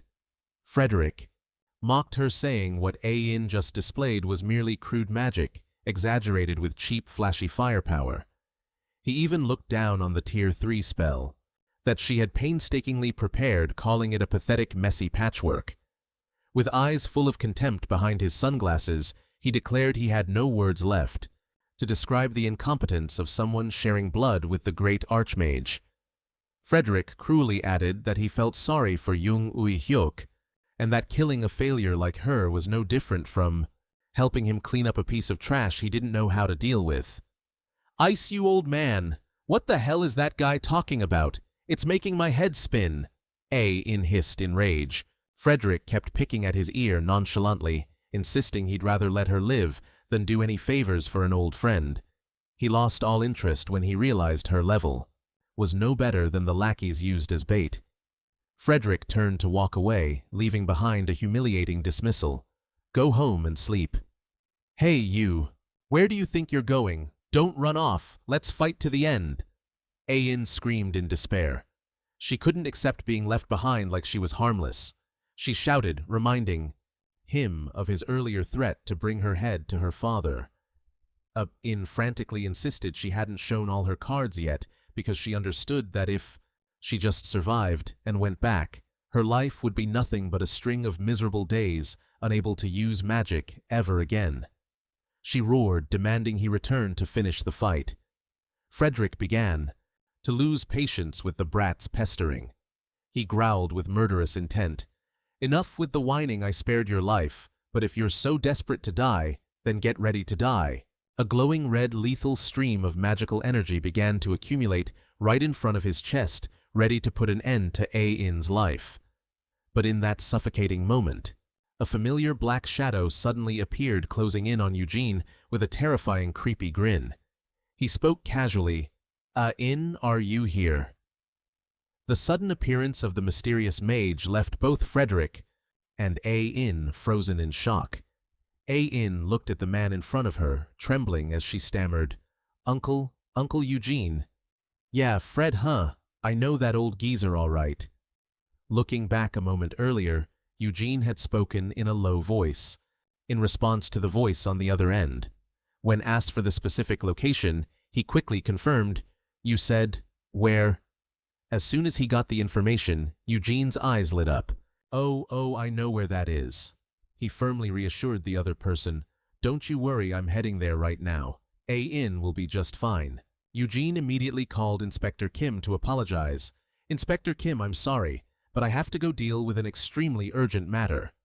With the inspector's consent, he turned to the girl, standing next to him, and asked to borrow her flyer. Could I borrow that flyer?" Taking the paper from her hand, Eugene nodded to thank her. He quickly wrote something on it and sincerely confessed, "I'm so embarrassed. You're so busy, yet you still made time to visit me, and here I am always looking so gloomy. I am truly 1,000 times sorry." The girl smiled and waved it off. "It's all right. Everyone has their ups and downs. Besides, I'm just a meddler anyway." Those very words, meddler, touched a hidden corner of Eugene's heart, helping him regain all his courage to face reality. He told her, "After I finish this, I'll call you right away." Then suddenly leapt out the window, leaving the girl stunned, watching the back of the mage vanish into thin air. The girl could only mutter, "At least take it slow. Lives aren't like blades of grass, you know. What could be so urgent that you had to jump out the window like that?" Even though she saw his spirit had recovered, she couldn't help but shudder. Seriously, who in this world regains their spirit with such a creepy look on their face? Meanwhile, Eugene was speeding through the night, heading toward the reported coordinates. Landing at the ravaged scene where columns of turquoise energy were still glowing, he muttered in shock, "This must be the place he mentioned over the phone just now. Oh my God, what kind of mess is this? It looks like it was just bombed." Looking at the desolate ruins, Eugene muttered, "Assuming someone used magic to destroy the surroundings into dust like this." Down in the deep crater, A.in was still shouting stubbornly, "I haven't even used all my moves yet." Eugene softly replied, all right," then dove down like a pitch-black shadow. While A.in was crazily demanding to fight to the death, a massive sinewy hand suddenly reached out. A.in gasped in shock, "Wait, how did you know I was here? And managed to track me down?" Eugene nonchalantly explained that his colleague Cap E-myung had called to report that she was in danger, while not forgetting to remind her to thank him afterward. Despite A.in's terror, Eugene began using his strange, grotesque magic to intervene in her chest, making her shudder at the eerie feeling. Standing from afar, watching Frederick Gamora mocked them with contempt, wondering if the lanky guy with the unacceptable appearance was her boyfriend. Frederick began to lose patience. "So annoying, I'll just—" Eugene coldly cut him off, commenting that this old man's temperament hadn't changed one bit compared to before. He demanded the old man wait a little longer because he needed to prioritize talking to Ayin before dealing with him. Meanwhile, Ayin could only stand there in pain, feeling the pitch-black substance wriggling inside her body. "It's you again. What on earth are you doing? It looks so grotesque," Ayin yelled as she saw Eugene, cherishing a glowing heart covered in jewels in his hands. Eugene held the heart out in front of her and asserted, "Look at this, like this. If you had exploded, it wouldn't have been a surprise at all." He warned that if she had continued using magic earlier, the consequences would have been catastrophic. But Ayin screamed in tears. She scolded Eugene for being a meddler and demanded he stop interfering. She desperately shrieked, "Don't you dare ruin my chance to die as the daughter of Jung Yui Hyuk." "Ruin, you say?" Eugene repeated Ayin's words in a thoughtful tone. Looking at the heart beating strongly in his hands, his face suddenly turned dark and terrifying. He growled, "Why? You can't just do that. What kind of adult? Just leaving a child who's about to give up on life?" My rage flared up as I screamed at Eugene. "Are you really telling me to just do it and ignore the girl?" Ayin stood frozen. Her blue eyes brimmed with trembling tears. Faced with his intensity, she bowed her head, and a stifled sob echoed in the quiet space. "Then tell me, what else can I do?" Ayin confessed, painfully explaining that this was her only chance for her father to acknowledge her, and she had no other choice. "To prove my own worth." She sobbed in despair. "I don't want to die either, but with a heart like this, how can I even dream of becoming, a grand mage? How else am I supposed to become a student my father can be proud of?" Every word cut deep. Seeing Ayin break down, Eugene replied softly, "Then that's why I'm here, isn't it?" Eugene raised the glowing heart and began to explain the extraordinary mana her father had left behind, a power that could help her soar or level a mountain. He advised her in a low voice to forget about death for now. Seeing Ayin still confused, Eugene sincerely made a vow, "If you promise to give me a chance to carry this burden, I swear I will help you so you won't have to throw your life away. I will do everything," he stated firmly. "Listen to me, Ayin. Believe in me. I will make you a true grand mage." Ayin looked silently at the academy flyer that Eugene had just handed her. She wondered to herself, "If even my father couldn't help me, what does he plan to do?" She wanted to speak up, but swallowed the thought. Trembling, she accepted the paper which had the words "Special Course for Ayin" written in red ink. Looking at Eugene's figure, she realized this man was ready to trade everything just for her desperation, even though the colossal shadow of her father remained an immense pressure behind them. Eugene gripped the heart and the flyer, starting, "It's a crazy training plan. Wait, so you're just going to hold my heart and threaten me so casually? Is that it? That's just completely insane." Though it felt like madness faced with his resolve, she thought to herself, "I don't know why, but this person. Let's just close my eyes and take a leap of faith." Ayin looked up at Eugene. In her blue eyes a glimmer of hope sparked for the first time that this man might actually help her pursue the dream she had given up on. She hesitated and asked, "So should I call you Master?" Eugene wore a creepy smile behind his mask. He responded excitedly, "Master sounds a bit old school. Call me Trainer. It sounds more modern." Then he directly crushed that heart, making Ayin scream in confusion. "You lunatic, what kind of joke are you playing?" However, her anger quickly turned to shock when she realized something strange. "Wait, why don't I feel any pain at all?" At that moment, Eugene whispered to the mass of mana, glowing red, revealing a silent sacrifice. "It's been a long time since we last met. but I have a shameless favor to ask. From now on, leave my body and become Ain's new heart." The red energy seeped in, merging into Ain's chest, leaving her in absolute bewilderment. "I'm alive." Ain stood dazed, feeling the miraculous change happening inside her. The mana that had always surged violently, putting terrible pressure on her heart for so long, had now completely vanished. She no longer felt the agitation or pain whenever her heart beat fast. Ain brought her hand to her chest, trembling with emotion. That uncomfortable feeling as if her body didn't belong to her was gone. "I can still live." A confident smile gradually appeared on the young girl's face. She was determined to find every way to regain her magic and fulfill her goal of becoming a great grand mage. While she was lost in her new plans, Eugene's voice right beside her made her jump. "You've been waiting a long time, haven't you?" Ain snapped back to reality, realizing she had been so focused on herself that she forgot the enemy was still standing there. Eugene stepped forward calmly to shield Ain facing Frederick Gamora. He spoke coldly. "I'm finished talking with Ain. If you have anything to say, I'm all ears."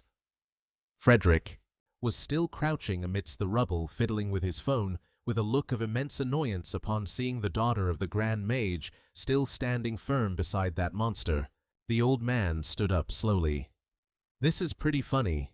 It's been a long time since anyone dared to look down on me this much. There's nothing special about it, just one thing that bothers me." Eugene asked back nonchalantly, "What did you say earlier? My temperament is just like it used to be, right?" Frederick looked visibly annoyed. He claimed he had absolutely no memory of ever meeting someone with such a disgusting appearance. Eugene replied that it was understandable, he'd forgotten since the last time they met was 30 years ago. He began to stir up the other's shameful past. "Back then, you came looking for my master, caused a scene, and then got taught a lesson until you were a mess. Then you had to run away, didn't you?" The remark hit a sore spot, making Frederick grit his teeth. He growled, repeating, "Taught a lesson. Run away, your vocabulary is certainly rich, isn't it?" The old man remarked that everyone raised by name was the same, spewing nothing but nonsense. A purple wave of mana erupted violently around Frederick, causing the ground beneath him to crack. Under that immense pressure, he revealed a face as fierce as a beast, roaring, "Even tearing you to shreds would give me immense satisfaction." Seeing that, Ain screamed in a panic, "Are you crazy? Why are you provoking him for no reason?" She desperately reminded him that Frederick was a champion, and without a grand mage, Eugene's actions would only lead to them both dying. Eugene suddenly placed a hand on her shoulder and said, "Good timing, Ain. If we just leave him be, it's too dangerous." Eugene lowered his voice, killing intent radiating from his pitch-black body. He decided to take this opportunity to show Frederick something that would make him remember forever. Eugene instructed Ain to watch closely because right now is the orientation session exclusively for the first student of the Magic Academy. Eugene, that sounds professional. Are you kidding me? Ain stared in shock at the pitch-black tentacles surrounding her. She thought, what kind of bizarre rune is this? Faced with her astonishment, as she had never seen any type of rune with such a strange shape, Eugene stated nonchalantly, "You're silly. That's magic. What else would it be?" He explained that since Ain currently had no defensive capabilities, he was using this magic rune to protect her from being swept away by the old man Frederick's magic. Immediately, a layer of all attribute magic protection covered Ain's body from head to toe. Eugene told her to step back a bit because it was still very dangerous ahead. Then, he suddenly asked, "Do you know how much mana that spell just consumed?" As Ain insisted that it was a defensive spell constantly maintained during battle, Eugene revealed a shocking answer. It didn't consume even a single drop of mana. He told Ain not to worry, and revealed a startling truth: he didn't have any magical power left in his heart either. What he was about to teach her was how to use magic without needing mana at all. Great Mage Curriculum. The formal training began as Eugene loomed toward his opponent. Ain worriedly wondered if in this dire situation, could they really defeat that old monster? Frederick squinted as he observed Eugene's footsteps, noticing that he wasn't blindly rushing in to attack like a melee fighter. He muttered to himself that a student of Jung Ui Hyuk must have something up his sleeve to be this confident, so he decided to observe for now to see what Eugene was planning, while Eugene started summoning a bizarre runic creature on his bare hands. Not wanting to keep his opponent waiting, Eugene immediately cast a dual rune spell, the Binding Web. The blue energy threads shot out tightly, wrapping around Frederick despite the fiery barrier that was currently surrounding him. The old master exclaimed in surprise, "Ah!" as the threads tightened, locking down all his movements. Witnessing the scene, Ain couldn't help but be shocked, because even when she used her highest output magic to fire at it continuously, his barrier hadn't budged yet. Now it was being easily controlled by Eugene. Ain stared at the scene in disbelief. Wait, seriously, he can break through that with just a basic spell. Frederick gritted his teeth. Despite his annoyance, he had to admit that Eugene's spell structure was rock solid, even better than the sloppy work of Jung Ui Hyuk. He launched a brutal fireball. That blew off Eugene's head, but then he was stunned to see it regenerate immediately. He questioned himself in shock. My head was blown off, and he still regenerated. Frederick smirked with interest. Well, that's not bad, but that's pretty crazy too. Regeneration magic that can recover from that level of damage is truly rare. He wondered if this was what Eugene was betting his life on to challenge him. Standing from afar, Ain was sweating with anxiety, admitting that the regeneration was truly disgusting and nearly unstoppable, but his opponent was the great mage Frederick. Surely he would soon find a way to counter it. As predicted, Frederick started, accumulating a stream of jet-black lightning, asserting that in this world there is nothing immortal or invincible without a weakness. He believed there had to be a core center, or some limit to this regeneration spell. Frederick roared, declaring he would break down Eugene's body to the molecular level and then restructure it into chaos, to shatter the regeneration algorithm. The black lightning streaks engulfed Eugene, but the moment they did, Frederick's face suddenly changed in horror. Wait, what the hell are you holding? He couldn't believe his eyes when he saw Eugene using his bare hands to catch the black lightning stream, a chemical reaction caused by mana that should have dissolved any matter into loose molecules. Upon contact, Frederick panicked, realizing the opponent was grabbing that deadly energy as if it were a tangible object, and ripping it out by the root. Frederick screamed in extreme bewilderment. Damn it! What kind of insane magic is he using that I've never even heard of? He intended to use his power to dissolve the attack and counter, but Eugene was one step faster. The gnarled hand of the masked mage suddenly grabbed his arm, accompanied by a light laugh. Gotcha. Frederick was stunned. He was confident in the 12 layers of high-density defensive magic shielding his body, and mocked Eugene. You think you can break my barrier that easily? In response, Eugene just pressed his smiling mask right up to him and calmly remarked, the feeling of breaking that defense is just like grabbing an ordinary arm. Frederick was shocked, realizing that touching Eugene was like touching the outer wall of a nuclear bunker with his bare hands. He shrieked in terror. What the hell is this? The black substance started to coat and gnaw at his arm, making Frederick grit his teeth and curse, "Damn it, you bastard!" He couldn't believe the monstrosity unfolding before his eyes. Seeing his opponent in pain, Eugene calmly suggested, "Must hurt, right? Do you want me to just chop it off?" "Probably not." "Leave it as it is, then." Frederick trembled in helplessness. He had never had his barrier penetrated so miserably, even when fighting Jung Ui Hyuk. While he was still confused about this damn magic, Eugene turned to call Ain. He apologized for wasting time and decided to briefly explain what he had shown her. Eugene reiterated the ability to freely change the shape of his body and transform even the things he touched, which Ain had witnessed earlier today. He asserted that this wasn't exactly standard magic, but a technique of the highest level. Under Ain's worried gaze, Eugene clearly introduced the magic that uses no runes known as runeless magic. A violent burst of black mana erupted, making Frederick exclaim in disgust. He felt a chill as the shadow tentacles started, invading and surrounding his body from all sides. Frederick was shocked, questioning the strange feeling that had been surrounding him the whole time, which he couldn't explain. Frederick felt his sanity being eroded in a terrifying way. He wondered if this was due to the pain of losing his arm or the chaos caused by the weird, incomprehensible magic of Eugene. He decided to launch his ultimate move from above firepower, with countless eyes striking down. Ever since facing Eugene, a disgusting feeling that he couldn't explain kept rising from within Frederick. He felt like things that shouldn't be connected were being twisted and mixed in a distorted way, as if he was facing something that shouldn't exist in this world. A terrifying blast of firepower was unleashed from behind. Ain could only stand and watch in shock, silently calling out to her uncle. "Uncle Eugene." Frederick gasped, his face distorted in horror.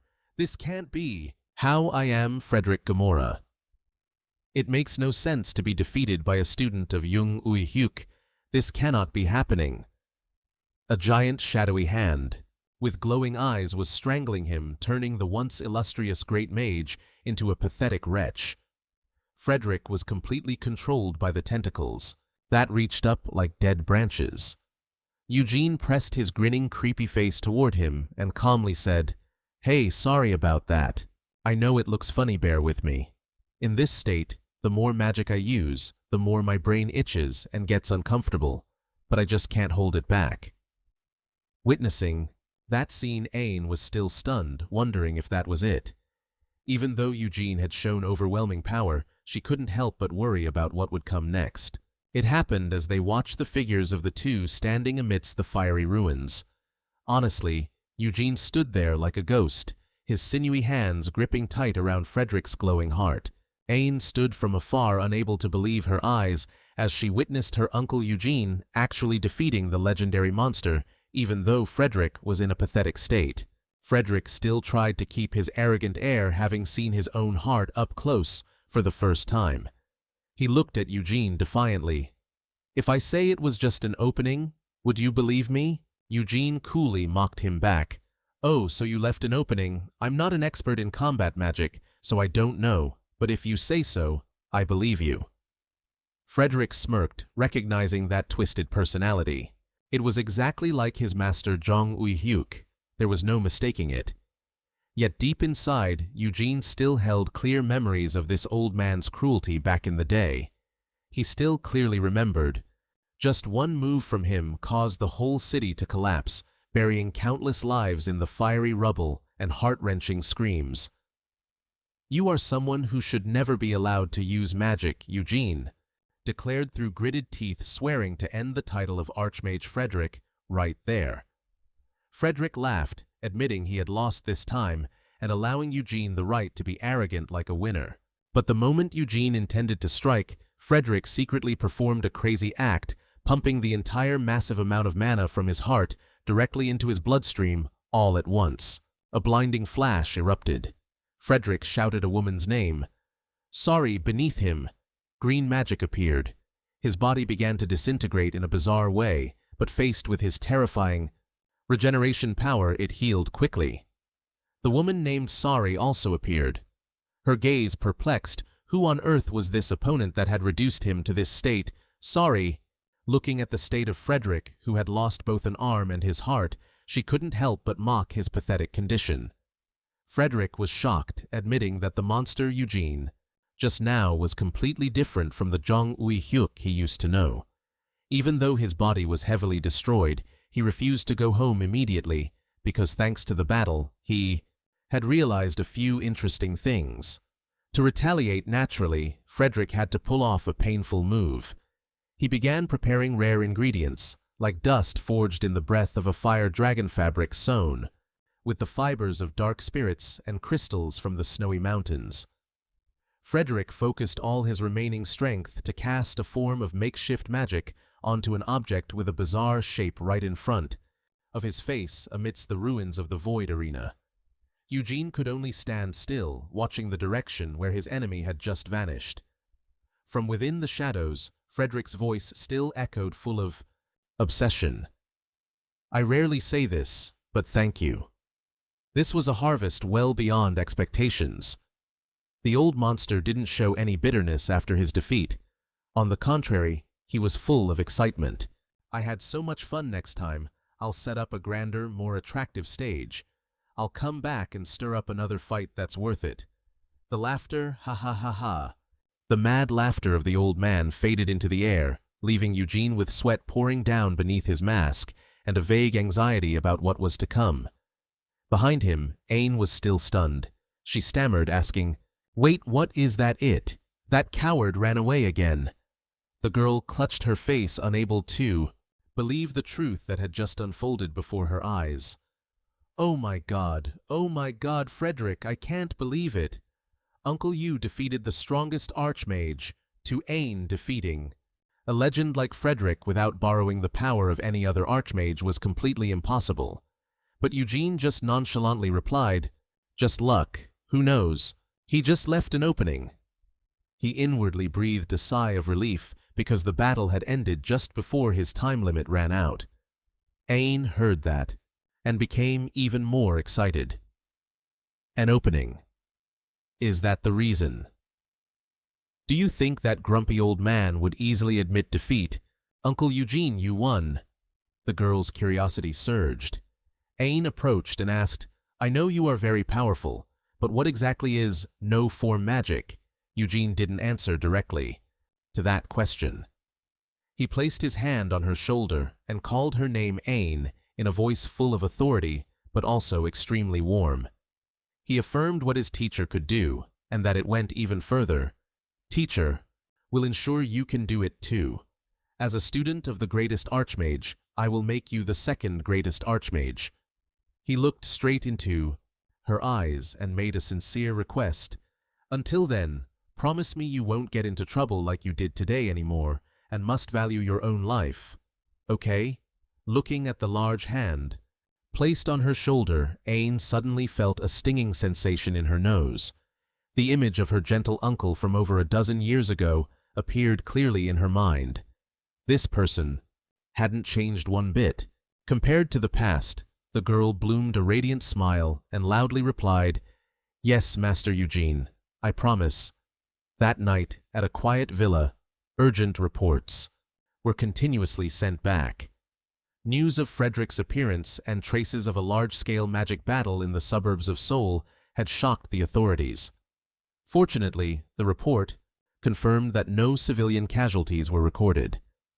In the library, Archmage Jung Ui-hyuk quietly flipped through the pages of a book, his heart heavy when hearing news about his old rival.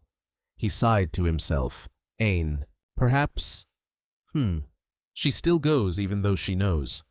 I'm not sure if I can stop her. As a father, he didn't want his daughter to have to prove anything with her own life. In the midst of that, a subordinate hurriedly ran in to report, Forgive the interruption, sir. In the battle between Lady Ain and Frederick Eugene, intervened. Frederick fled, and Lady Ain is completely safe. Jung Ui-hyuk was stunned. The book in his hand suddenly felt heavy as he exclaimed in surprise, Eugene has returned. In a room filled with glowing magic circles, the atmosphere was becoming more tense than ever. An assistant worriedly spoke up. Doctor. The doctor, who was highly focused, snapped sharply, What is it now? The assistant hesitated, expressing unease at having to assist in emergency surgery for a notorious terrorist like Frederick. I'm not sure if this is truly right. Before being a doctor as a human, is it right to save a terrorist like him immediately? Sorry, coldly reassured him. We've already been kidnapped to their lair, and you're still saying that if you want to go home safely, focus on the surgery. Just then, a stream of emerald magic erupted, marking the appearance of the elder. Stay calm, use it. He can still hold on. He's not going to die immediately. Why are you panicking so much? The elder, with skin glowing red and demon horns, ordered, All right, begin immediately. While Frederick was gasping for air amidst the streams of magic light, the elder muttered about how hard it was for subordinates to clean up the mess he had made. Linus, the loyal student, replied respectfully, "Not at all, sir. Serving you is my honor." His heart was then taken out. "The mess you've made yourself." Linus, the loyal disciple, replies with deep reverence, "Not at all, my lord. Serving you is my honor." His heart is immediately ripped out. The medical team announced that they had successfully received her son's heart and arm for immediate transplant. Frederick wheezed, calling out Sari's name with his dying breath. Gasping for air, he gave orders for when the surgery was over to give that man a proper funeral. Sari Sosa urged him to stop talking to save his breath, but a new plan was already blooming in Frederick's mind. He ordered the mobilization of the entire Zodiac organization. Frederick recalled the words of Jung Ui-hyuk about how the weak can leave the strong. Completely stunned, and he had to admit that times had truly changed. He stared at the light enveloping his body, defiantly challenging the idea that this change would happen, in the direction his enemies desired. Far from those dark conspiracies, Einder Day was leisurely watching the city streets from above. After going through so many tough battles, it was finally time to chill a bit. For the first time in her life, she was tasting coffee. So, this is coffee, bitter and with a nutty aroma. Until now, because of her weak heart, she had never dared to touch such stimulants. Although it didn't taste as good as she expected, Ain felt incredibly refreshed, the best she'd felt in forever. She wondered if she had ever felt this healthy before. Seeing her two assistants, Havikap Imyung and Eun Haye, fully recovered, and standing before her, she felt completely at ease. Eun Haye let out a sigh of relief, admitting that she thought they were done for. She never expected the team leader's uncle to have such god-tier healing magic. Haye Kap Imyung reminisced about the moment Eugene suddenly burst into the emergency room to save them. Even though his scary appearance gave the medical staff the shock of their lives, screaming, "Oh my God, what is that?" It was, thanks to that timely intervention, that the whole team survived the shock. Returning to the present, Ain suddenly made the decision to close the office and stop being a mage for a while. She told her subordinates to keep this quiet. Just tell everyone she went abroad to recover from the after effects of the battle with Frederick to avoid any trouble. Ain added that Eugene had agreed to help her regain her magical power, so she would be moving in with him for a while to facilitate treatment. Even though Vakap Imyung knew Eugene was a genius who had defeated Frederick, he couldn't help but be suspicious, seeing his team leader seriously wanting to learn that strange magic. Looking at Einder Day, so calm and radiant, far different from the cold person who only cared about achievements before, he realized this change was thanks to the special treatment Eugene gave her. At that same moment, the staff rushed in, their faces twisted in misery, when they heard the team leader was retiring. They cried out, claiming the world wasn't ready for the absence of Mage Jong Ein, and demanded to go abroad with her, to take care of her no matter what.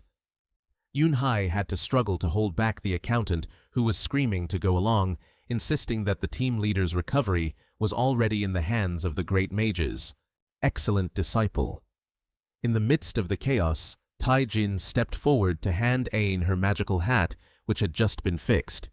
Even though the brim exceeded his usual repair skills, Tai Jin still managed to perfect the transformation functions and the magical coating for Ain. She smiled gently as she received the hat and thanked Songhua Yun-A and Tai Jin for always taking care of her all this time. Ain kindly comforted Yun-Hee, telling her not to blame herself for the past, while also expressing her deepest gratitude to Hafkap Imyung. She affirmed she would never forget that he saved her life, and thanks to him she was able to survive until today. Touching, isn't it? Ain stood before her old teammates, bowing to apologize for her own shortcomings that had dragged them into trouble. She sincerely advised them that with their talent, sooner or later, they would shine in positions they deserved. As for herself, Ain was determined to do her best to recover, so that one day she could return as a mage to make everyone proud.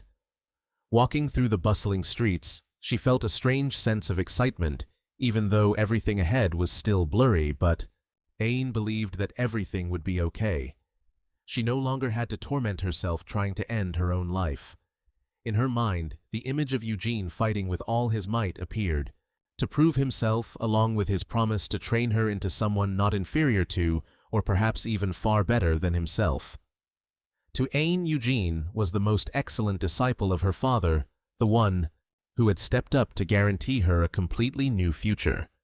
Standing in front of the small building with the Sujin Magic Academy sign, she took a deep breath, telling herself to put all her trust in this teacher. Just as she stepped inside, Eugene was casually drinking water and greeted her, "Oh, Ain, you're here. Ah, the roads must be clear today, huh?" But Ain immediately frowned when she saw a stranger sitting in the room. She snapped, annoyed, "I clearly told Teacher Eugene to keep it a secret that I was coming here." The strange man quickly stood up, greeting her politely. "Ah, Mage Jong Ain, so nice to meet you. I've heard Director Eugene talk about you so much." Hearing this, Ain flared up, pressing her face full of killing intent, close to Eugene's, making him break into a cold sweat. "Oh, so he talks about me that much. I remember begging you to keep it a secret for me." Eugene waved his hands, laughing nervously to reassure her. Now, Ain, don't get stressed. This is my friend, Inspector Kim Seo-hyung."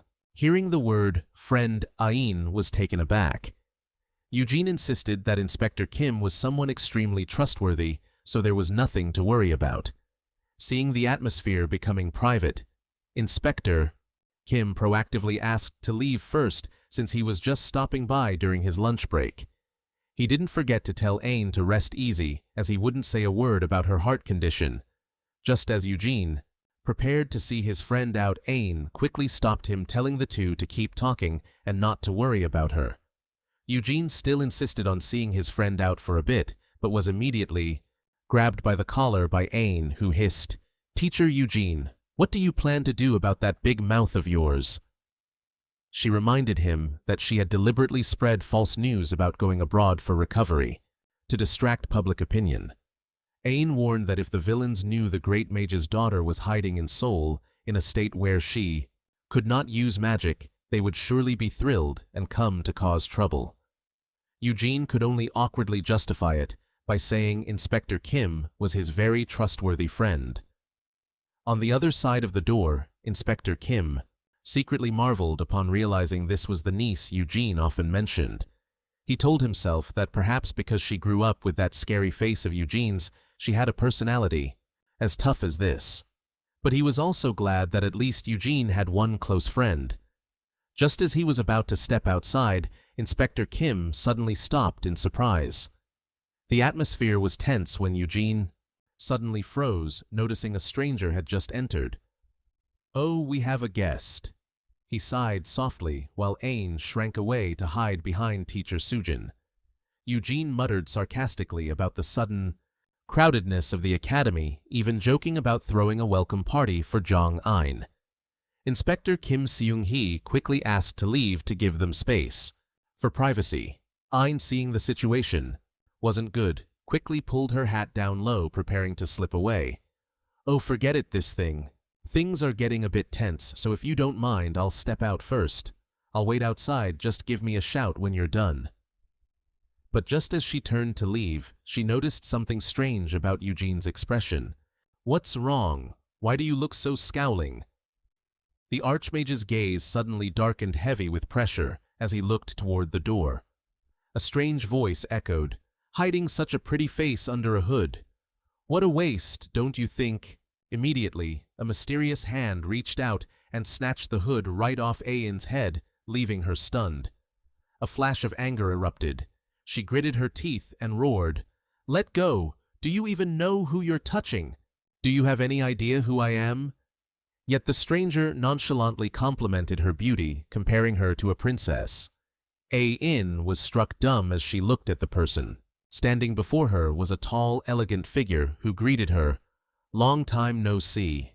It's so good to see you, Ain. Is your body doing all right?" Ain trembled, unable to form a coherent, "Yes, I'm fine, father." It was none other than the great archmage Zung Uihyuk. He stood there holding a congratulatory plant. In could only bow her head in apology, never expecting her father to visit. Such a humble place. Zung Uihyuk smiled gently, insisting that places where his daughter starts her new journey, managed by his most proud disciple, were exactly the reason. He had to show up. He looked toward Eugene, who was still standing as silent as a statue, and asked, "Deputy Sujin, have you grown a bit taller?" "Huh." The gaze of the world's greatest archmage sparked with intensity. The great archmage Zung Uihyuk had officially arrived. "So, you've already met Frederick, have you?" Archmage Zung's question shattered the quiet atmosphere. He looked at Eugene, who was bowing his head, panting with a tense expression. He then nonchalantly commented on his old friend, saying that the old man still didn't know how to act his age, still out there causing trouble. Zung Uihyuk set the plant down and teased, wondering if Frederick was going through a late-blooming puberty rebellion, because back in the day, he was never like that. He stepped closer, sincerely thanking Eugene for saving his daughter's life.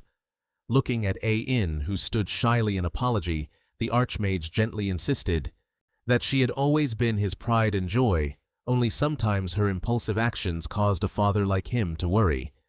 He affirmed that he was truly happy that Eugene was his student. Those words made Eugene tremble. The deep, dark eyes behind his mask revealed intense agitation. "Keep a cool head, Nammo, no wait. Not here, not now. Stay calm, Eugene whispered to himself, trying to suppress the waves of emotion rising within him. He knew In was watching him, so he had to summon all his strength to steady himself.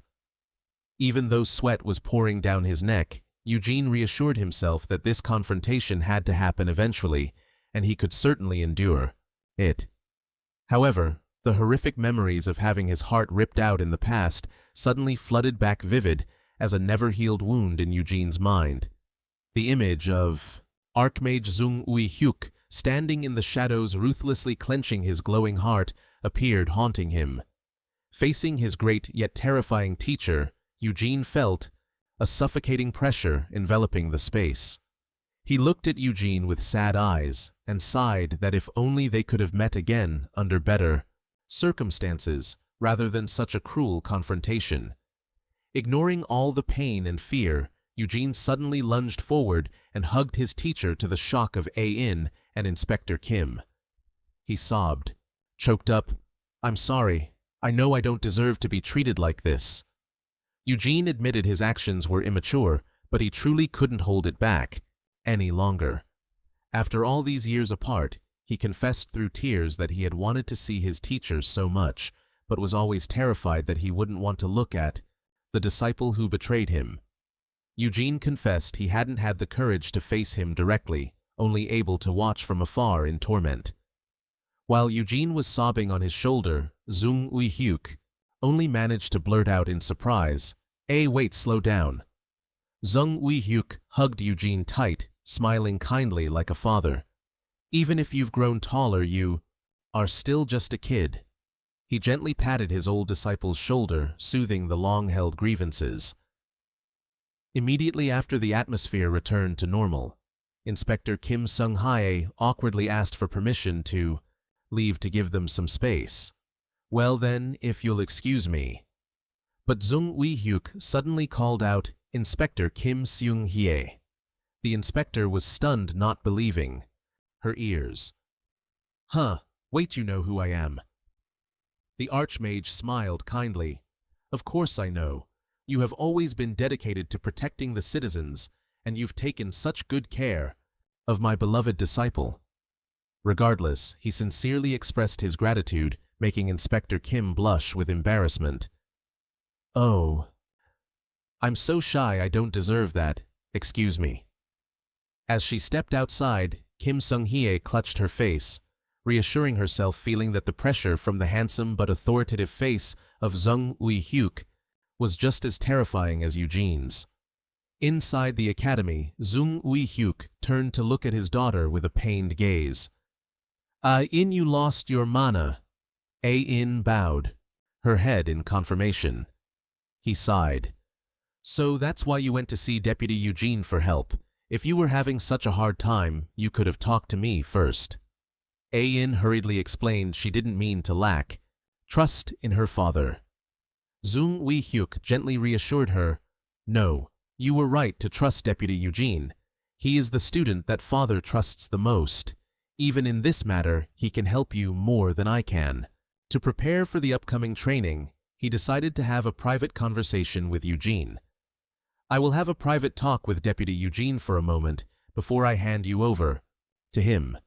I need a parent-teacher consultation. You wait here, always, for a moment.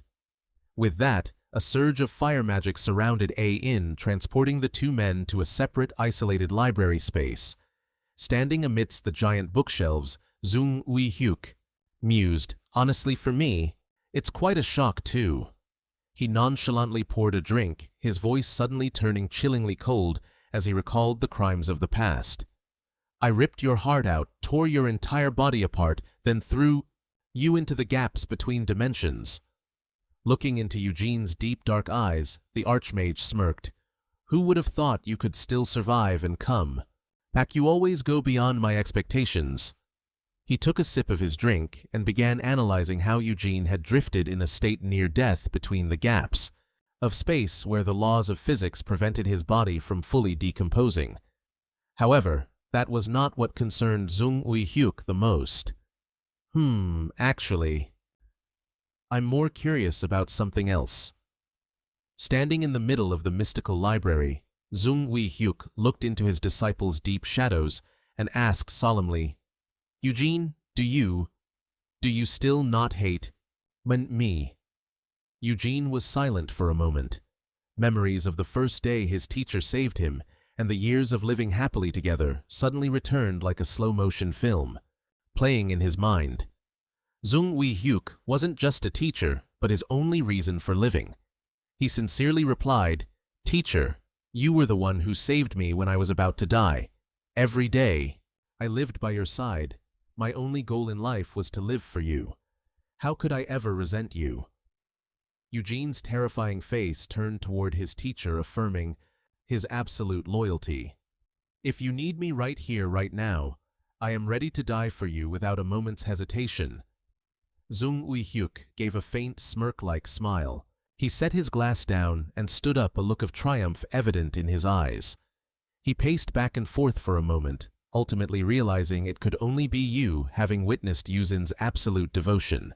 The Archmage once again made his haunting proposal. Yuzin, if you could go that far for me, then I'll offer you that plan one more time. Is that so? But contrary to his expectations, Yuzin immediately stiffened. He remained as resolute in his refusal as he had been 14 years ago. I've already told you, teacher, just like 14 years ago. But that plan really isn't. I can help you with anything, even if it means diving into a sea of fire, but not this. The student remained steadfast in his position. Jung Wei-hyuk. Wei-hyuk could only offer a miserable, defeated smile at being rejected for the second time. He adjusted his attire and announced he would move to Plan B, but then he found himself drawn to the wonder of the entity. Standing right before him, the more he looked, the more miraculous it seemed. How could you create this without any mana? You survived a situation that should have clearly meant death. Thanks to this rite, Yuzin calmly explained the power that had saved his life. He called it unmarked magic, a magic system that even those without mana could use if they were willing to train. Yuzin's eyes lit up when talking about the future. He planned to teach this magic to Ain first to help her become a true archmage.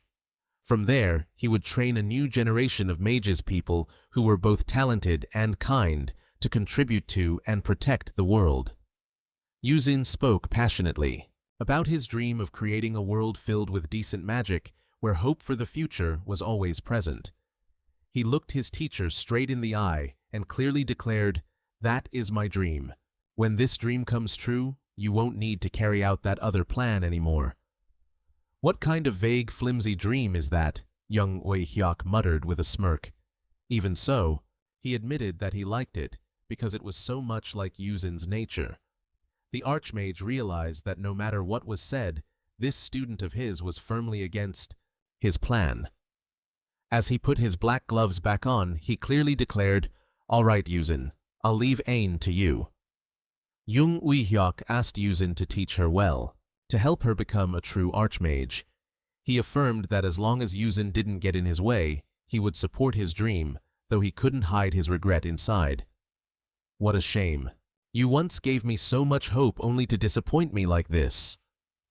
He lifted Yuzin's face, asserting that he was the only one who had ever made the Archmage's heart moved to this extent. Facing his great teacher, Yuzin said in a low, pleading voice, "Teacher, know Ain's father. May I ask you one thing?" He promised that Ain would surely become the second greatest Archmage only after him. Yuzin hoped that the expectations the teacher once placed on his shoulders would now be placed on Ain instead of him. Right. After that, a burst of fire magic erupted in the academy classroom, marking their return. Ain, who had been waiting anxiously, saw her father's silhouette emerge from the flames and exclaimed with joy. Jung Uihyok asked tenderly if his daughter had been waiting long, as he had had quite a long conversation with Yuzin. Hearing that it had been about 14 years since she could properly use magic, the Archmage's voice suddenly grew somber and pained. He admitted he couldn't feel happy, seeing his daughter risking her life fighting just to meet his expectations. Placing a hand on her shoulder, he confessed that he only wanted her to find a dream she truly wanted to pursue. As a mage, Ain was stunned and choked up. She had once thought her father only cared about results. Before she could finish her sentence, Jung Uihyok pulled her into a tight embrace, affirming that before she was a student to be proud of, she was the daughter he loved most in this world. No matter what goals she set, how hard she tried, or what results she achieved, that would never change. The father's warm words made Ain sob in happiness. Jung Uihyok hoped his daughter would find a goal worthy of her efforts, and she loudly promised to do her best. Standing by and witnessing this touching scene, Yuzin crossed his arms, smiling with satisfaction. Beneath his usual fearsome exterior, finally, Archmage Jung Uihyok turned to his most trusted student and officially entrusted her to him. "That's enough. The final decision is okay. Director Yuzin, I'm leaving Ain to you, all right?" "Yes, please leave it to me." Deep down, he couldn't help but be moved, a feeling his loving gaze still watching over him. However, the moving atmosphere was suddenly dampened when Yuzin casually turned to Jung Uihyok. "So, let me talk to you about the tuition." Ain froze for a few seconds, stunned by this sudden proposal. Yuzin even enthusiastically showed his phone to explain the program that Ain would need. If the viewers here couldn't take it anymore, she yelled, Wait, hold on, teacher, you're charging money." Yuzin kept his poker face. "Well, of course, you brat, since you'll be enrolling in this academy." Ain was furious, asking why, because she had previously thought this uncle would teach her for free as a way of helping an acquaintance.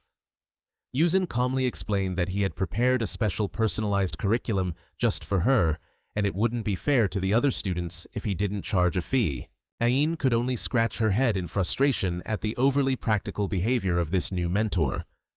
As Yuzin scrolled through his phone, he muttered that, compared to the market rate, the price he was offering was already quite reasonable. Seeing his daughter looking flustered, Archmage Jung Uihyok generously offered, "Oh, what is this nonsense? Don't worry about it. Let your father handle it. Don't worry, my dear." But Ain immediately dismissed it. She asserted that she was already 22 years old and a true adult. So she didn't want to rely on her father anymore. She confidently declared that she would pay for it herself with the savings she had accumulated from her work all this time. Seeing the determination of his daughter, the Archmage smiled in satisfaction, and Yuzin also secretly admired how much she had grown. Right after that, Ain began to settle the remnants of her old office to focus on her studies. She ordered the sale of all expensive magical equipment, including her most precious set of battle armor. Every penalty fee for contract termination for unfinished commissions and charitable donations for the next 5 years were also paid off squarely. Ain's assistant couldn't help but worry when she saw her spend such a large amount of personal money to pay severance for the employees, which nearly drained her long-accumulated assets. However, Ain remained determined to fulfill her minimum obligations to those who had contributed to her, while also ensuring her finances were clear so as not to damage her reputation or her father's. So young, yet she thinks so thoroughly. How cute. She accepted selling her house to move into a monthly rental and lived frugally so she could pursue a new path of learning at Yuzin's academy. Recalling her father's warm words of encouragement, Ain teared up with happiness and loudly replied, "Yes." Standing in front of the Magic Academy's sign, Archmage Jung Ui-hyuk suddenly received an important phone call.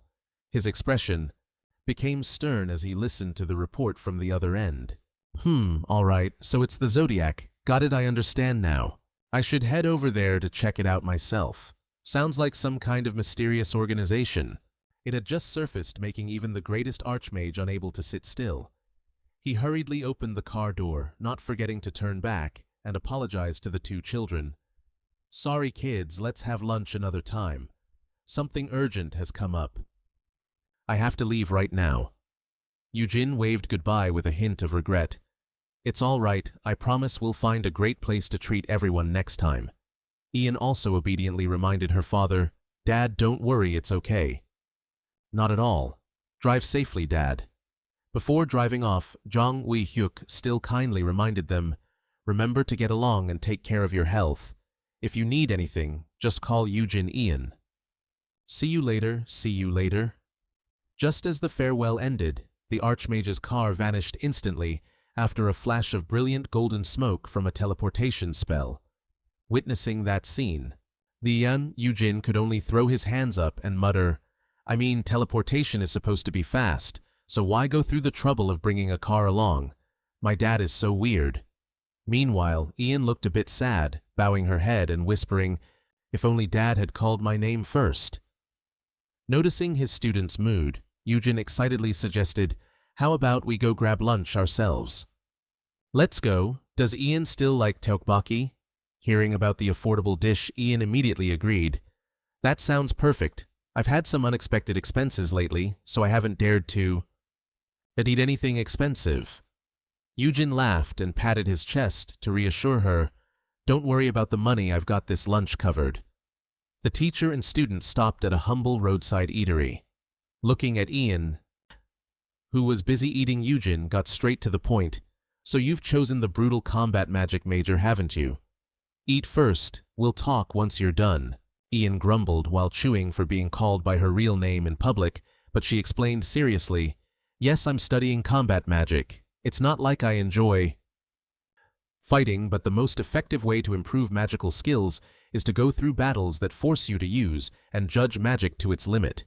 That's why a combat mage is the most suitable choice." Yujin nodded in agreement. "That's true. Most mages who are good at manipulating magic either major in combat or specialize in it." Yujin looked at his student thoughtfully and sincerely. He confessed, "If I could, I wouldn't want to teach you in such a dangerous way, but I also created no trace magic in such extreme situations." He promised to always stay by her side to observe and ensure that the training takes place under controllable conditions. Ian curiously pressed him, "Write that no trace magic, explain it more clearly to me. How do you train it, and how do you use it to become an archmage?" While strolling down the street, Yujin Sidianur explained the essence of this power.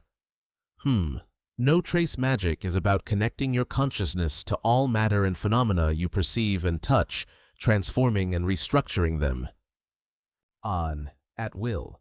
If you master this technique, you can change the properties, shape, and mass of any object you touch, not just your own body. Yujin started explaining the principles of no trace magic. Ian was still skeptical. She couldn't understand how one could do that without using mana.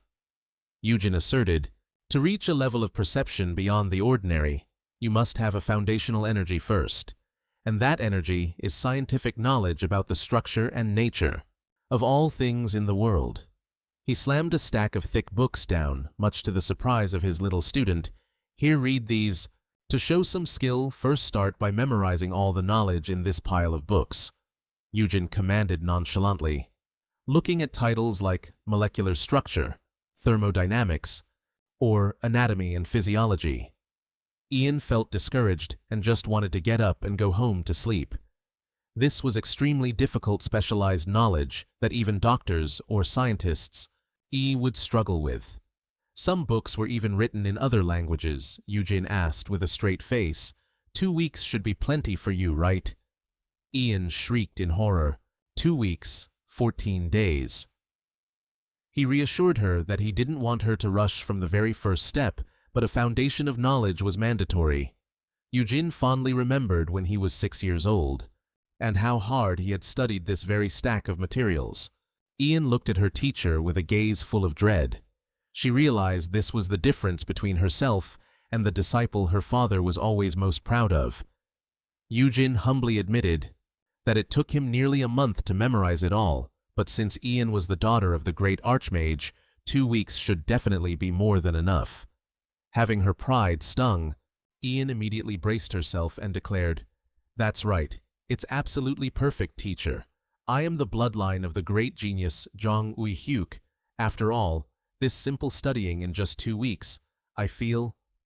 It's actually quite a long time. As soon as she said it, Ian regretted her boastfulness. Eugen nodded, applauding her enthusiasm, but didn't forget to warn her not to be too hasty. He began to calculate the roadmap and gave a number that almost made Ian faint. "If you persist on the path I've laid out to become an archmage, it will take about 27 years and 7 months. Ian gasped in shock. 27. She realized she had expected too much from the extraordinary magic that teacher Eugen had demonstrated without thinking about the actual time. However, upon calming down, Ian understood that even her own father took over 100 years to reach that realm, so the goal of 27 years was actually a very fast number. Ian nodded, admitting that 27 years was indeed a very short time for a mage, but she still impatiently asked, "Wait, but can I ask if I want to regain my original level of magic? How long would that take?" Eugen was taken aback. He wondered what her base level specifically was. Ian proudly boasted that she had reached the highest rank of combat mage, a sorcerer, and was even about to be promoted to mystic. Hearing the strange titles, Eugen was confused and wondered what those were, but he told himself he had to act professional and not let his lack of knowledge show. He decided to change the plan. He had originally intended to wait for Ian to memorize the books before proceeding, but practicing to get used to it at the same time would be fine too. Eugen approached the cupboard. He understood how anxious Ian was about not being able to use magic normally. He leaned in close to her, his voice mysterious. Before mastering no-trace magic practice, the feeling of using it at the same time, a method to use magic without relying on mana. He suggested that they both go find a partner to act as a source of fake mana for her. Eugen began to tell her about the incident 14 years ago, when he fell into another dimension. At that time, his body was in an extremely terrible state after the accident of being betrayed by his teacher, which made Ian sigh at his extreme optimism. Eugen recalled the moment of floating in the dangerous spatial rift where he had received inspiration from native creatures to create no-trace magic and save his life. Eugen explained that the creatures in that second dimension, Risor, could be classified as spirits. Ian's teacher seemed curious. He began to prepare to open a portal to their world. Eugen said in a serious tone, "Oh, by the way, do you still remember what I told you? Remember, do not let go."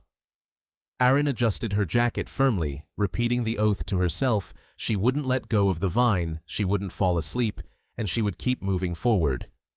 Seeing his student ready, Eugen took action. Focusing his energy, a jet-black aura erupted from his body as bizarre, grotesque runes began to manifest on his pale skin. He officially activated a formless spell to connect to another dimension. Right there on the ground, a terrifying spatial rift leading to the world of the elves tore open. Witnessing this, Aren was completely shocked by how absurd it was. She knew that to open such a portal, it typically required more than 10 elite mages working together and the entire national budget just to maintain it for a few minutes. Yet, Eugene did it all by himself so easily.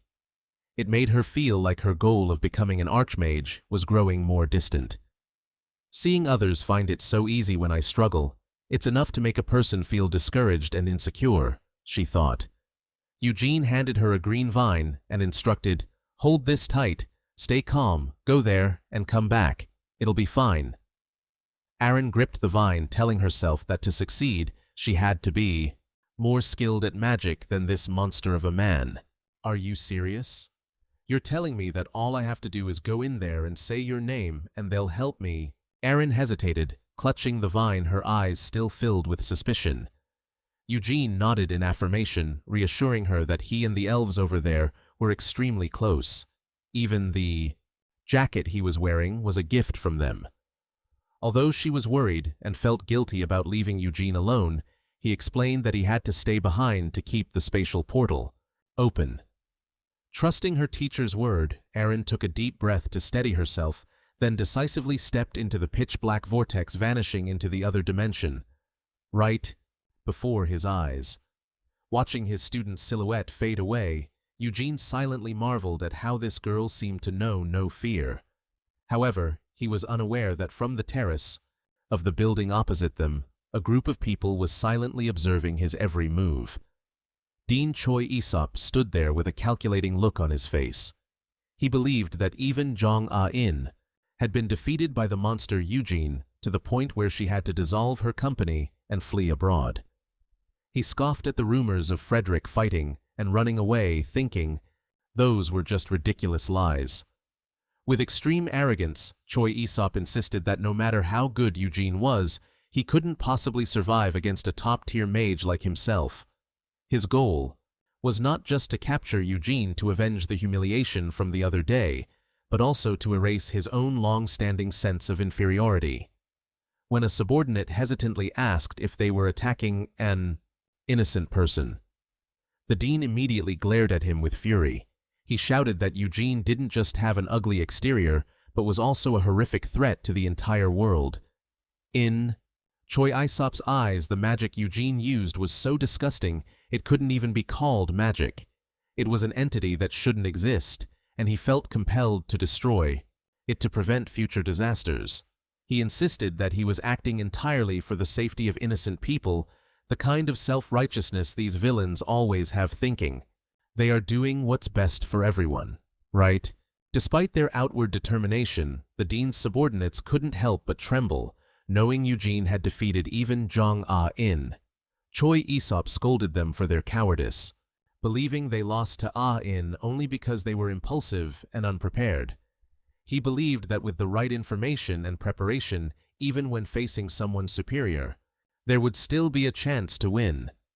He turned to order Seung-tae to report on the technique for dealing with monsters capable of regeneration that he had learned in Northern Europe. Choi Aesop emphasized that he had spent a lot of money on this, so he would not allow any mistakes to happen. Seung-tae confidently activated a glowing red magic circle on his hand, asserting that this was a type of spell specially crafted to capture monsters that could regenerate even from small fragments. Receiving this assurance, Choi Aesop ordered the entire team to ready their enhancement spells and hold their battle positions firmly. He believed that if they could resolve the mistake of Archmage Jong Ui-hyuk, the status of his academy within the coalition would be significantly elevated. The group simultaneously unleashed their magic, creating beams of multicolored light surrounding their bodies, ready for a brutal revenge strike aimed directly at Eugene. Looks like Eugene's in for it this time, catching strays while just sitting there. Meanwhile, over in the other dimension, Aaron was going through the most terrifying moments of her life. Just after landing, she had to gasp for air due to the heavy pressure and realize the bitter truth about the elves that her teacher had mentioned. Before her eyes wasn't a country or friendly creatures, but a deadly land swarming with dark entities, with countless, glowing red eyes staring at her hungrily.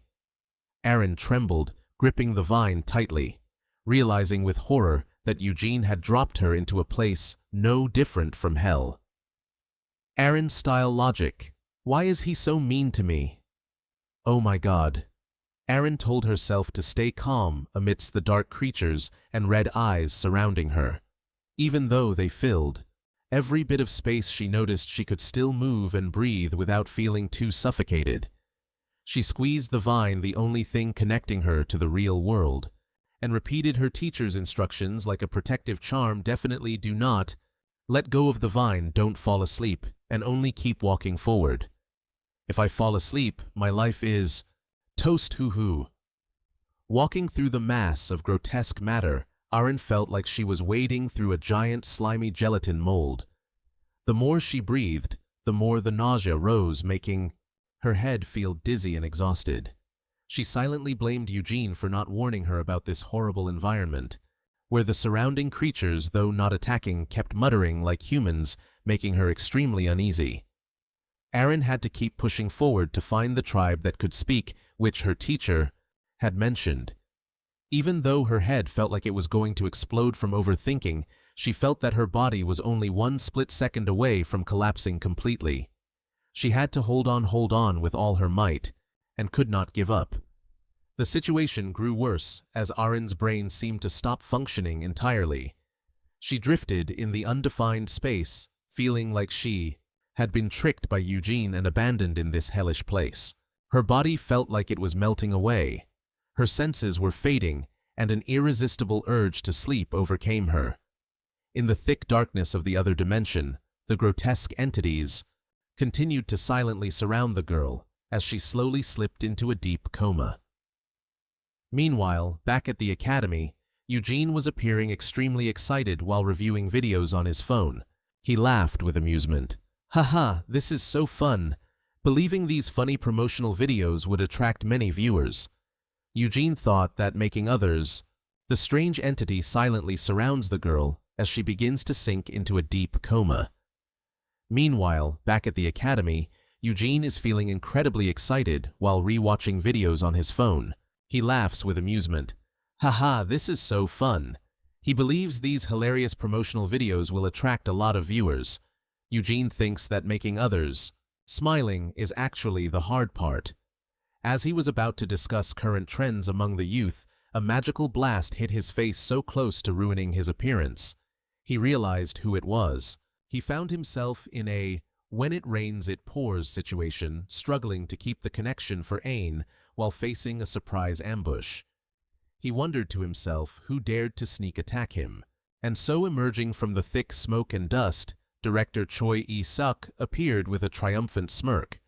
Looking down at the struggling mage, he mocked, "Hey Eugene, still holding up?" He led a group of elite subordinates, quickly surrounding Eugene from all sides, leaving him no path to escape. Choi E-suk admitted that he had tossed and turned all night just thinking about Eugene's existence. Now he believed he would finally sleep soundly once he took care of this menace. Looking into Eugene's deep dark eyes and grotesque appearance, he felt a spine-chilling fear creeping in, gnawing at his nerves, as if he were being hunted down and devoured alive. Choi E-suk gritted his teeth, insisting that Eugene was clearly a monster that needed to be wiped off the face of the earth immediately to maintain order. Meanwhile, Eugene found this stubbornness incredibly baffling. "Chief E-suk, seriously, you couldn't sleep just thinking about me. That doesn't sound very healthy." "Right, I thought the misunderstanding was cleared up. Why is he acting like this?" Memories of his master's teachings from years ago flooded Eugene's mind amidst the enemy encirclement.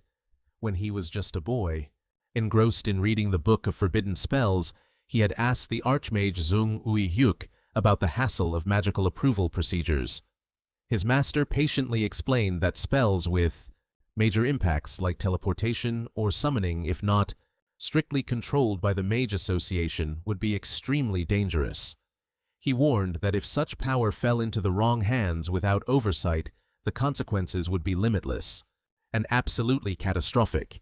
This is basically the same as a nuclear bomb, isn't it?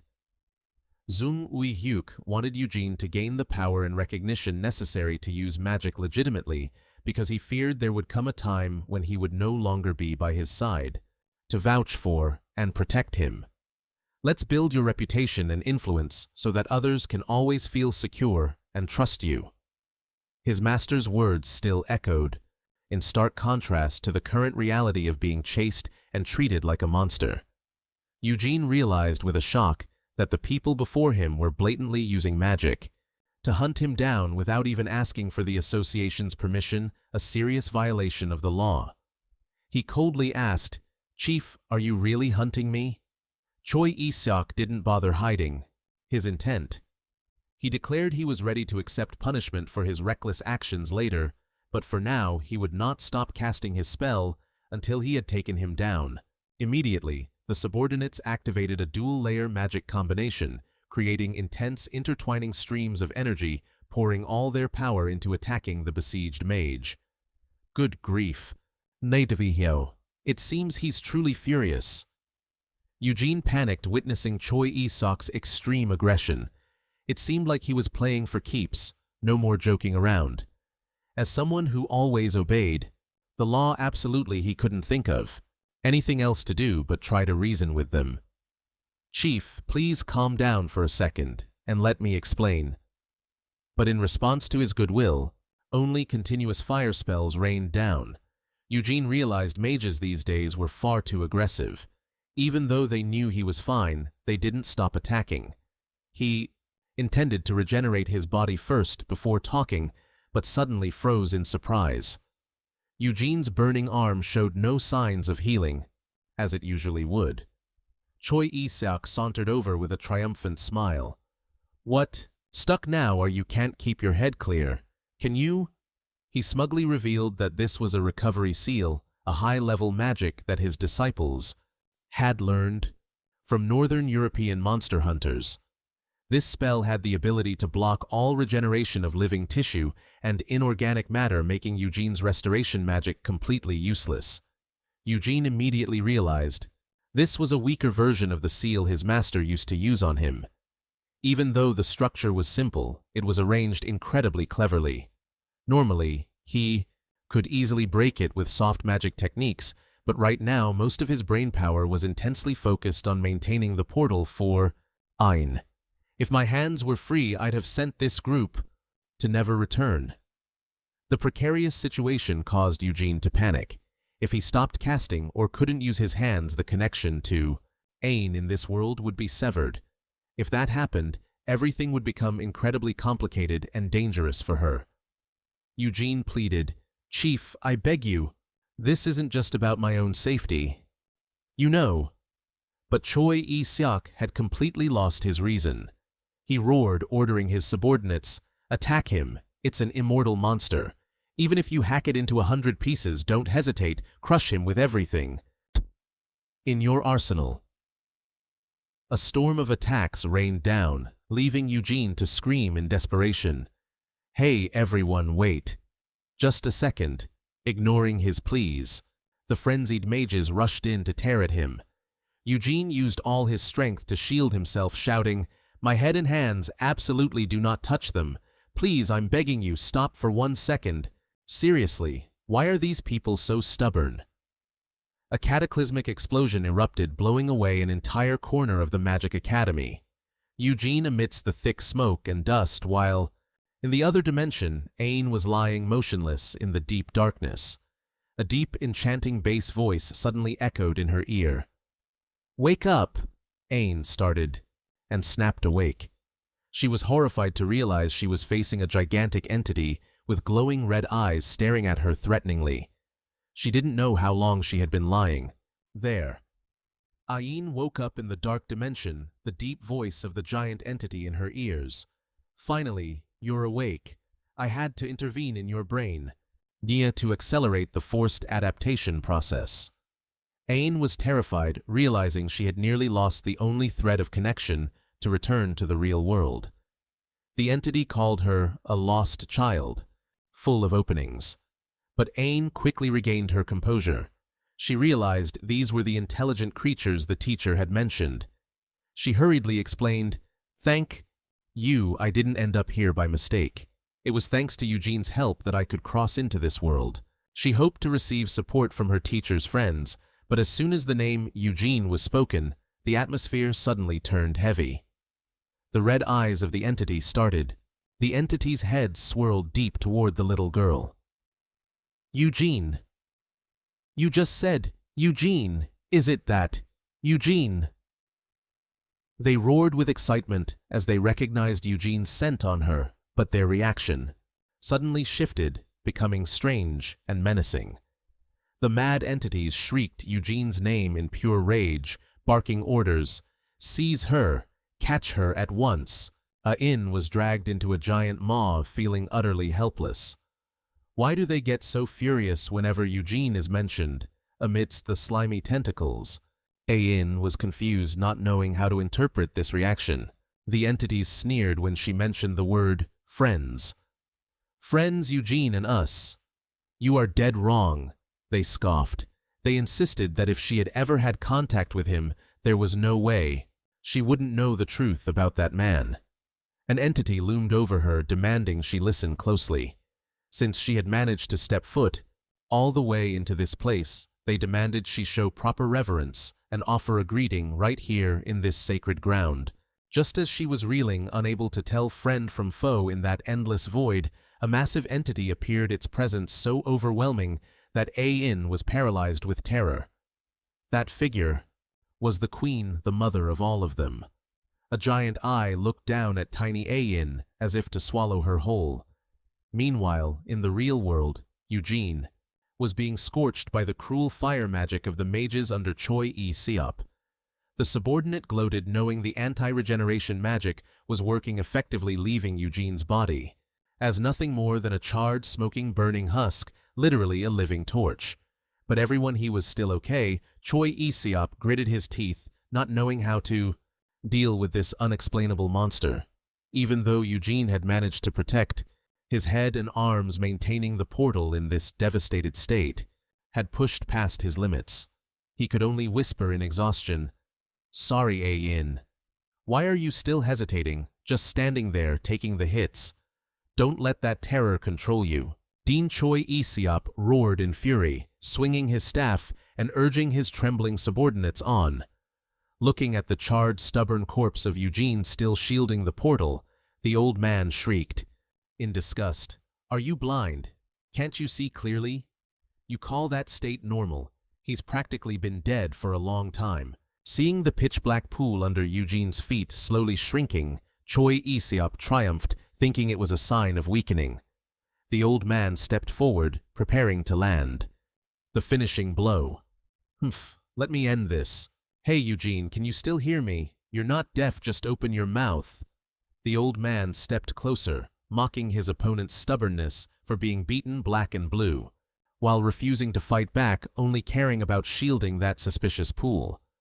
Choi E-Seop insisted he didn't need to know what that thing was, because Eugene was surely preparing some dark sorcery. He suspiciously asked, "How important is it that you refuse to use your vicious transformation magic to fight back otherwise? There's no reason to risk your life protecting it so pathetically. Who cares what people do? Why are you so nosy, pretending to be a person of justice?" The old man continued to condemn Eugene for spreading fear among the people with his evil nature. Choi E-Seop raised his flaming staff, declaring he would settle all debts right here to bring Eugene before the Alliance Court. But from the ashes, Eugene's deep, gravelly voice suddenly rang out, "Dean Choi E-Seop, I am not looking for excuses. I am fully aware of my faults and sincerely accept all deserved punishments." His pale hands were still firmly clamped onto the portal, not moving an inch even as the fire burned his flesh. Eugene pleaded earnestly, "Therefore, please give me a little more time. I will pull it out right now. Choi Isiop was shocked, snapping, What are you trying to pull out of there? Fearing the opponent was up to some trick, he madly swung his staff down in a lethal strike. It's over. Choi Isiop believed that with such grievous wounds, Eugene had reached a dead end. This time, Eugene was definitely not making it out alive. But at that very moment, a strange change left the old man stunned. Huh, what is happening? A surge of black mana from the portal suddenly erupted violently, making him realize with horror that he could no longer slash into it as easily as before. Eugene strained himself, enduring the shadow tentacles. Rising up, his voice rang out with determination. Dean Choi, you've worked hard. I am truly sorry to you, but just a little more. Even if I have to pay with this life. A terrifying entity, with countless eyes and sharp teeth, began to manifest from the void. The entity began to ask A-In about Eugene. So did Eugene send you here? The deep, gravelly voice of the giant entity echoed through the dark space, making A-In tremble. She looked up at the pitch-black shadow engulfing her, horrified to realize, compared to every giant magical creature she had ever seen, this thing was exponentially larger. Its glowing eye swirled deep into the little girl. Kid, are you Eugene's bloodline? Under the suffocating pressure, A-In stammered and denied. No, not the bloodline, just a disciple. The scent of Eugene is so thick on you, the entity muttered thoughtfully. It seemed to understand something and whispered, I see. In the end, he chose that path, huh? But when A-In mentioned the word friends, the atmosphere suddenly thickened. It growled, Friends. Eugene calls us by that title, so he still thinks we consider him a friend, witnessing the terrifying transformation of the surrounding creatures. A-In's face turned pale with horror. She silently cursed. Damn it. Even if I can't read their expressions, this atmosphere definitely isn't friends. That insensitive guy must have accidentally done something to make them hate him without even realizing it. How could he know nothing and still dare to send me alone to such a dangerous place? But the entity suddenly corrected her. Let me be clear. Eugene is the only great benefactor of this world. A-In gasped in shock. What? Ah-Hin couldn't believe what she was hearing. What kind of benefactor scares their protege half to death like this? Ha ha. The great entity continued to explain that the affection they hold for the Savior who sacrificed himself to save the world goes beyond friendship. It is deep gratitude, an infinite reverence. It insisted, if you are Eugene's student, you are our most precious guest. I officially welcome you to this place, little one. The pitch-black tentacles gently lifted Ah-Hin up, their tone becoming remarkably gentle. Make yourself comfortable. Ah-Hin breathed a sigh of relief and whispered, Thank you, my lord. The entity inquired, with concern, Is your teacher not with you? He must be busy helping people on the other side. Right. Is Eugene doing well lately? Hearing such reverent words for her master, Ah-Hin could only offer a strained smile. Yes. He's doing okay, I suppose. In her heart, she couldn't help but be stunned. Seriously, it's almost stifling. Just what exactly did he do to be treated like such an honored guest? The giant eye leaned in close, and the entity asked sternly, getting straight to the point. Eugene's student, tell me, why have you come here? Ah-Hin tightened her grip on the vine and spoke honestly. Listen, it's like this. I'm currently having some personal trouble, so I can't use my magic for the time being. Master Eugene sent me here, hoping you could help me restore my magic. The entity fell silent for a moment before realizing, oh, you mean the technique Eugene developed based on the traits of our kind that can be done. I will have one of my children accompany you to the human world. If we add Eugene's help, it will surely resolve your current predicament. Really, thank you, my lord. Ah-Hin barely had time to rejoice before her face turned pale with shock at the chaotic scene that followed. Countless smaller entities rushed toward her, wrapping around her and screaming, Me pick me, I want to go with you. This is a golden opportunity. I get to explore the other world. And meet Eugene again. Choose me. I swear I'll give my all to help you. Ah-hin was pulled back and forth through the mass of tentacles. She panicked as they began to fight violently. No, my energy is the most useful. I want to see Eugene too. Seeing these creatures craving to see her master even more intensely than they wanted to help her, Ah-hin didn't know whether to laugh or cry. She thought to herself, Master Eugene really has the charisma of a superstar. It's actually kind of sad. Ah-hin realized these were the spirits that inspired her master's unique magic. Even if they weren't much to look at, she was ready to accept anything to get her magic back. While lost in thought, Eugene's voice suddenly rang out urgent. Ah-hin, can you hurry back? It's getting quite noisy over here. Ah-hin was bewildered to see a small spirit relaying the words of her master. He was multitasking, guarding the spatial gate while watching the video. Hearing Eugene's voice, the spirits around her erupted with excitement, competing to greet their old benefactor. Eugene happily replied, asking after everyone's health like long-lost friends. One spirit excitedly asked if Eugene was still wearing the outfit they gave him. Eugene gleefully confirmed that it really suited his taste and he still wears it all the time. They were chatting like nothing was happening around them, while out there in the real world Eugene was in hot water. The spirits regretfully reminded Eugene to visit whenever he had the chance, because they missed him dearly.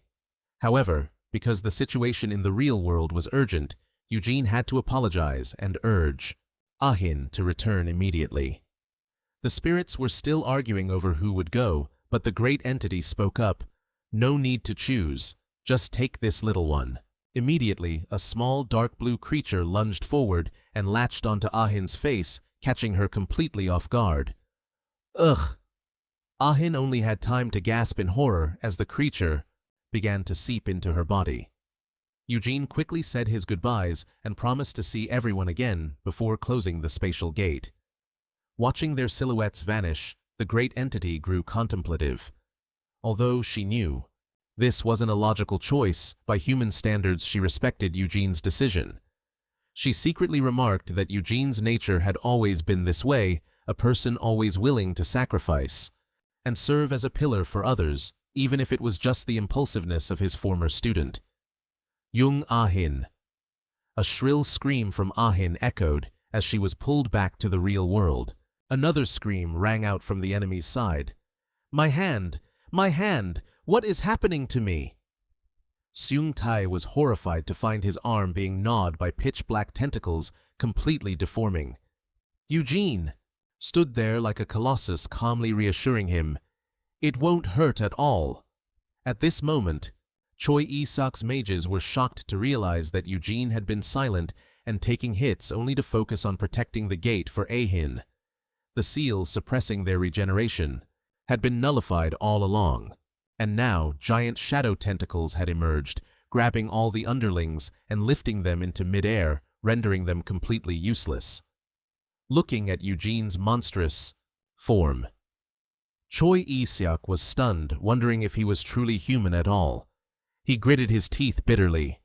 Damn it, facing an enemy that even I am helpless against. Out of pure inferiority and fear, his disciples, the underlings, ran over frantically to report the situation, but they all froze in horror at the monster before them. Choi Isak immediately ordered everyone to pour all their mana into the second-tier spell, to pull the trapped disciples out, disregarding the subordinates' concerns about using such a spell right here. Choi Isak was resolute. That can wait, I'll handle it myself. He then dove in to pull his students out of the pitch-black tentacles. He honestly apologized for his stubbornness, having caused them such suffering. Once the rescue was complete, he screamed, "Get away!" From there immediately, everyone get down, whoever can maintain a barrier, deploy it now. This battle was not just a failure, but it had left his students in ruins. Choi Isak poured all his power into a second-tier spell, hoping to at least seal Eugene for a moment. Just then, Ah-hin crawled out from the pile of black matter. She adjusted her hat and muttered, "Ugh, Wow, that's Master Eugene for you. Seeing her master's tattered gaunt form looking like a ghost, she couldn't help but be confused. If you were going to send me to such a freakish place, you should have at least explained it to me first. Eugene, in his exhausted state, softly replied, I'm sorry, Ahin. You must have been terrified going to such a strange place. Seeing the ragged state of her master Eugene's condition now made her even more confused. Principal Choi was stunned to see Ahin crawling out of the rubble. He stammered, Young! Ahin! Eugene, see, you're making me even more confused now? Principal Choi is stunned to see A-in crawling out of the rubble. The old man stammers, Young, I-in, is that you? Why did you come out from there? He was confused because he heard you'd gone abroad, not understanding why you were here with Eugene right now. Just then, he approached to explain that since Ain lost her magic, he had admitted her to the academy to teach her non-lethal magic, a type of magic that doesn't require mana, which he invented himself. He mentioned that because she was impatient, he sent her to another dimension to seek help from the spirits where he once lived. He was halfway through explaining how spatial magic is strictly controlled when Eugene suddenly fainted. I'm so tired, so sleepy. He collapsed onto the grass in front of everyone. He fell asleep instantly, as if someone had hypnotized him. Right then, a police siren blared loudly. Inspector Kim Seong-hae and her task force swarmed the academy after receiving reports of a major disturbance. Seeing the chaotic scene and Eugene lying motionless, Inspector Kim could only exclaim in shock, What on earth is going on here? Why is it like this? Ain stood frozen, raising her hands to cover her face in exhaustion. She looked at the mess before her and could only mutter bitterly, We're done for. Getting involved with the police. This looks like trouble. It was a mess. Eugene startled awake after his exhaustion. Ain stood right behind him, breathing a sigh of relief. Teacher, you're awake. Is that so? The girl looked annoyed, urging her teacher to quickly handle the noisy situation over there because the arguing was making her want to cover her ears. Seeing Inspector Kim Seong-hee present at the scene, Eugene told her to wait a moment, then strolled toward the police force amidst whispers about the intuition of a first-class mage. Eugene unexpectedly raised both hands and loudly declared, I surrender. This action left both Inspector Kim and Principal Choi Lee-seok frozen in confusion. Eugene nonchalantly confessed, You two, Asigun, are here to arrest me for using unauthorized teleportation magic, right? He admitted that he never thought things through before acting and was ready to accept any punishment, regardless of what it was.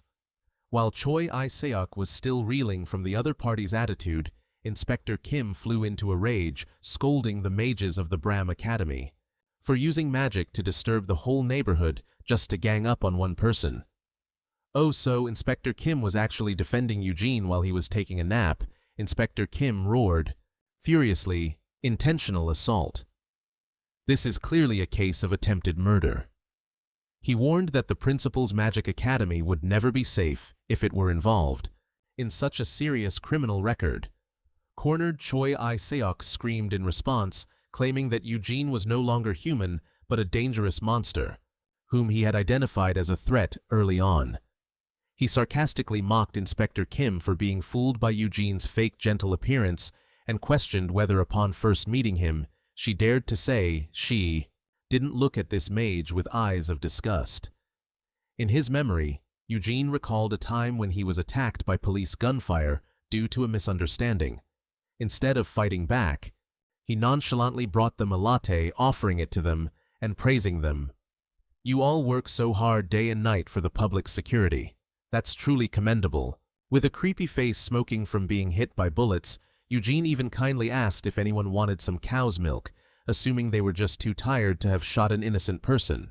He casually dragged a magical criminal he had just caught and muttered, I also caught a valuable magical criminal.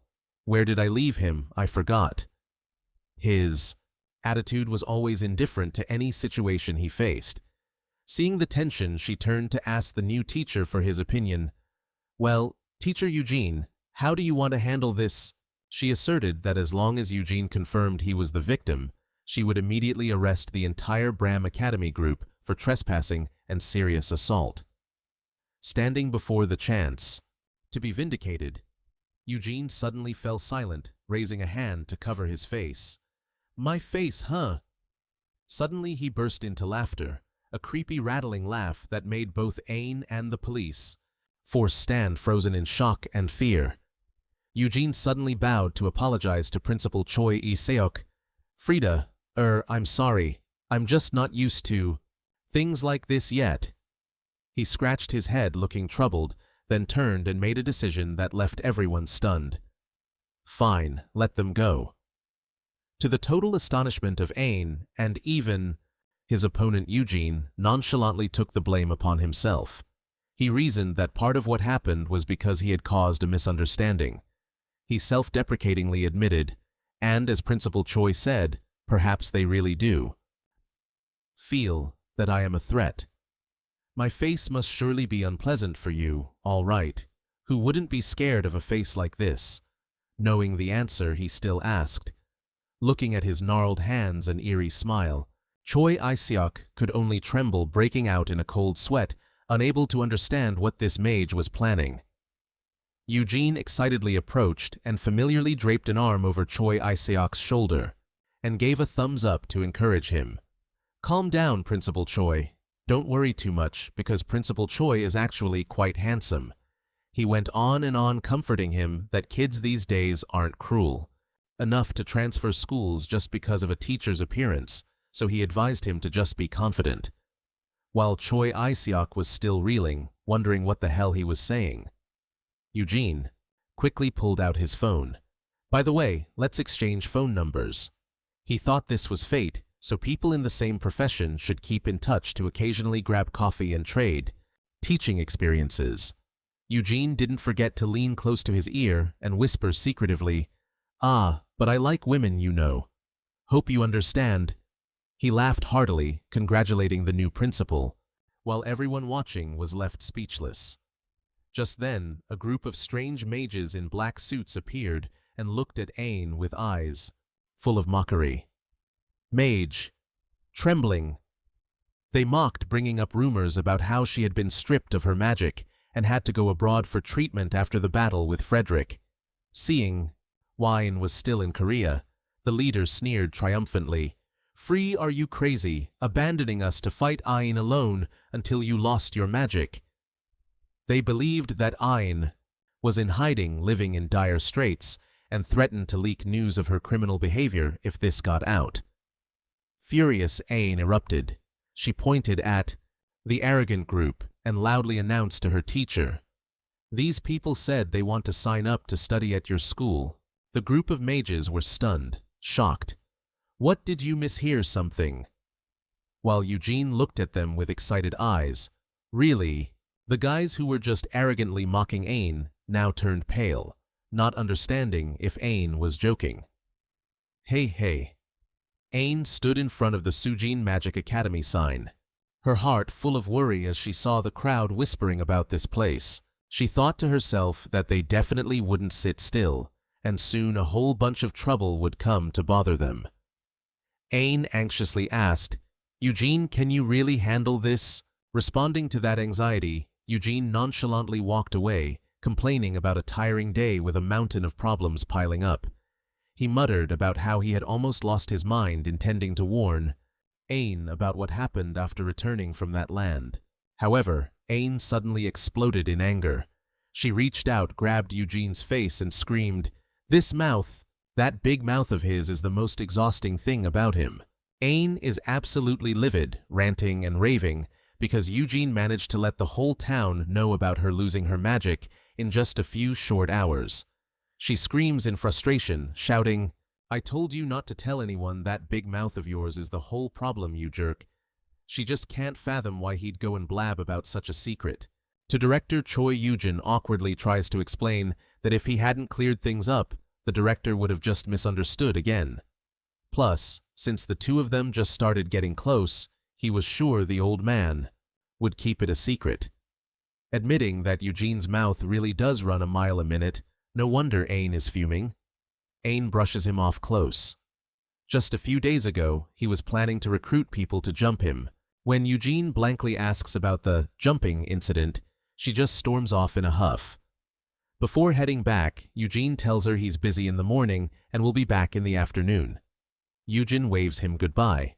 He silently thinks that the business regarding the guy sent by old man Rossi can wait until tomorrow.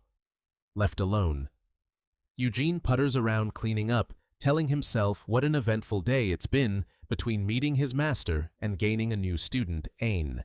He even excitedly thinks about his new friend Director Choi and plans to call him often to check in.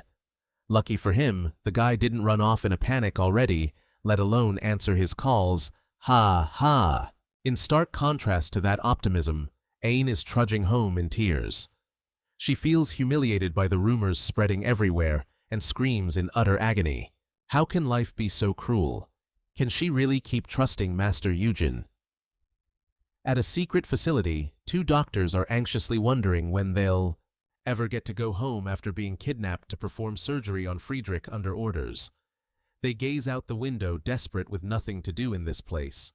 A man approaches Sari, who is sitting there drinking coffee, and pleads, "Right, doctor, you're close with the great mage. Jung Ui-hyuk, aren't you?" He begs her to contact him and ask him to come rescue them right now. Suddenly, a figure flashes past, making him jump out of his skin. What kind of nonsense are you making up? In that person's mind, an image of someone with a goofy face, but an aura so eerie it feels like he doesn't belong in this world. It's hauntingly vivid. Friedrich is staying in touch with the great mage Jung Ui-hyuk over the phone.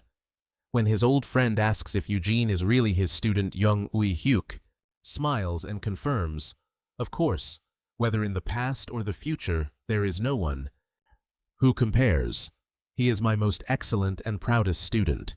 Friedrich admits he just ran into Eugene and completely understands why Jung Ui-hyuk was so panicked. He remarks that Eugene is sustaining his life using a highly questionable method, a state that shouldn't exist in this world, completely different from ordinary necromancy. Looking at Eugene, he's like half human, half ghost. It's really hard to explain. Friedrich analyzes that for a normal person, just standing near Eugene would make them feel terrified and nauseous, while for combat mages, their instincts would urge them to kill him immediately. The longer an enemy harbors a grudge, the stronger their survival instinct is triggered, clouding their reason in the face of an entity that defies logic. Hearing these words, Jung Ui-hyuk only sighs, commenting that Eugene really is a cursed little devil. Friedrich strolls through the shadows. He views Eugene as a strange catalyst that helps him break free from rigid prejudices and brings unexpected fresh ideas. "Just you wait, Jung Ui-hyuk." Friedrich's voice deepens with a threat. He promises a fireworks show to welcome a new era, a horrific scene that neither the mage world nor ordinary people will ever be able to forget. His face distorts beneath his sunglasses, revealing a crazed smile, a brimming with murderous intent. As soon as Jung Ui-hyuk hangs up, Friedrich irritably scolds him, calling him a jerk for being disrespectful to his senior. Still, he orders Sari to begin the plan, ignoring her nagging about his lack of respect for others. Even though Linus is missing, the entire Zodiac organization is now gathered beneath glowing pillars of energy. Friedrich declares that everyone has their own tasks, but they must handle them personally to aim for a common goal, destroying the artificial nursery that Jung Ui-hyuk has painstakingly built. He refuses to walk the same path as Jung Ui-hyuk. He wants to build a world where magic becomes the absolute governing tool for mages, a revolution to topple the order, making even immortals like Jung Ui-hyuk powerless.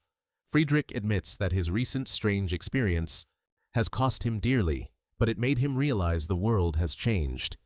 He views the organization's past plans as half-hearted and feels it's time to act boldly and thoroughly. With a hideous and hateful expression, Friedrich declares his ultimate goal begins with killing Jung Ui-hyuk. He's putting on quite an arrogant act, isn't he? The question is, can you actually take down such a heavyweight?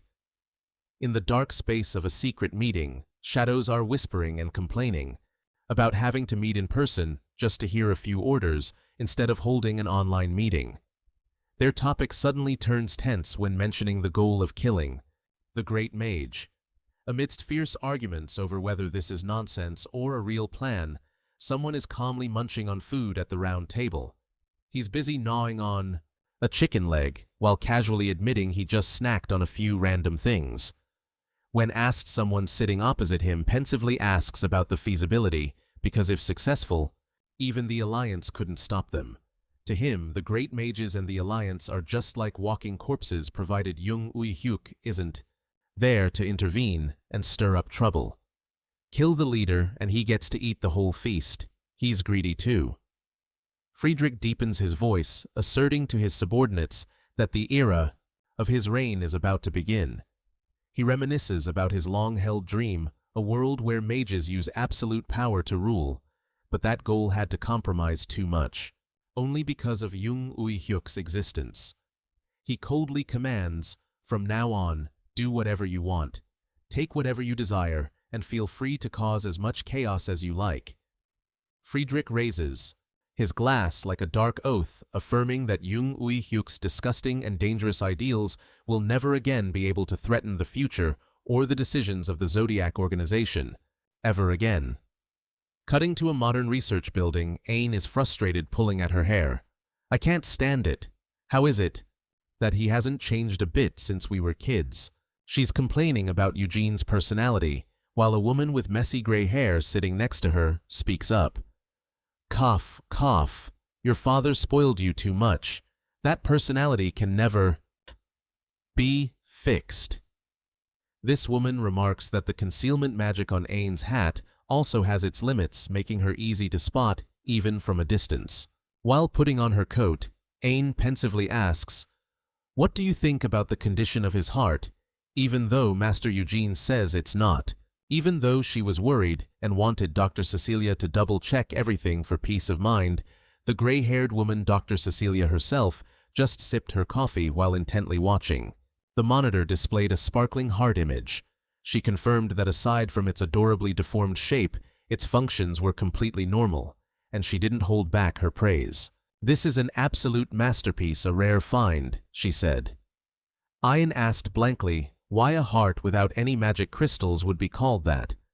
Cecilia explained that compared to a normal person's heart, it was just too perfect. She marveled at how Eugene, who had vanished for over a dozen years, had suddenly reappeared. That mad genius. What kind of magic did he come up with this time? Cecilia admitted she wasn't sure she could pull off what Eugene did, removing the magic crystals entirely and restoring the heart's function so perfectly. Ian adjusted her hat and repeated her mentor's words. "Master calls it a moral magic. He says it's a type of non-magical spell he created himself." Ian declared firmly. "He said he would teach me, so I'm starting my lessons today." Sitting before the analysis screen, Dr. Cecilia silently evaluated this new type of magic. Amoral, no magic. Sounds like a scam, but since it's Eugene who performed it, it actually makes sense. With her professional eye, she noticed that even though Ian's flesh and bones had been altered, her nervous and circulatory systems were working perfectly. Cecilia was annoyed and muttered to herself, "Thanks to him, I've had a miserable few days." Seeing Ian ask about taking magic-stabilizing medication for her heart, Cecilia casually told her to throw it all away because she didn't need it anymore. She even offered some unconventional advice. "Go ahead and enjoy coffee, alcohol, or cigarettes, whatever you like." Ian just stood there, stunned. What kind of doctor advises a patient to do that? And I'm not even interested in coffee anyway. I suspect this doctor might have studied the wrong field. "Heh," Cecilia smirked. "Just don't drink that cheap coffee out there." She promised to show Ian where to buy high-quality beans once she started taking it seriously. Ian waved goodbye. "I'll contact you if any issues arise." Cecilia sent her off with a cryptic remark. "Try not to cause any trouble if you can." Left alone in her office, Cecilia sipped her coffee, staring intently at the MRI scan of Ian's brain on the screen. She muttered in utter disbelief. While the heart was completely normal, a large, strange object had appeared deep inside the brain embedded within.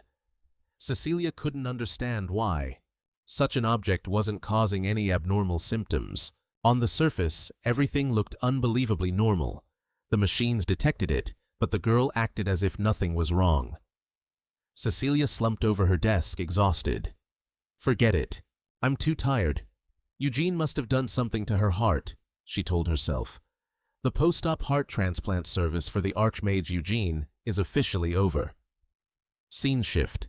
At the Academy lecture, Eugene began his class by classifying crystal systems. He posed a difficult question to test his student. Can you name the lattice parameter conditions for a hexagonal system and list 3 metals that belong to it? Ian answered without a second thought, reciting the axis lengths and the angles between them, and naming magnesium, zinc, and cobalt.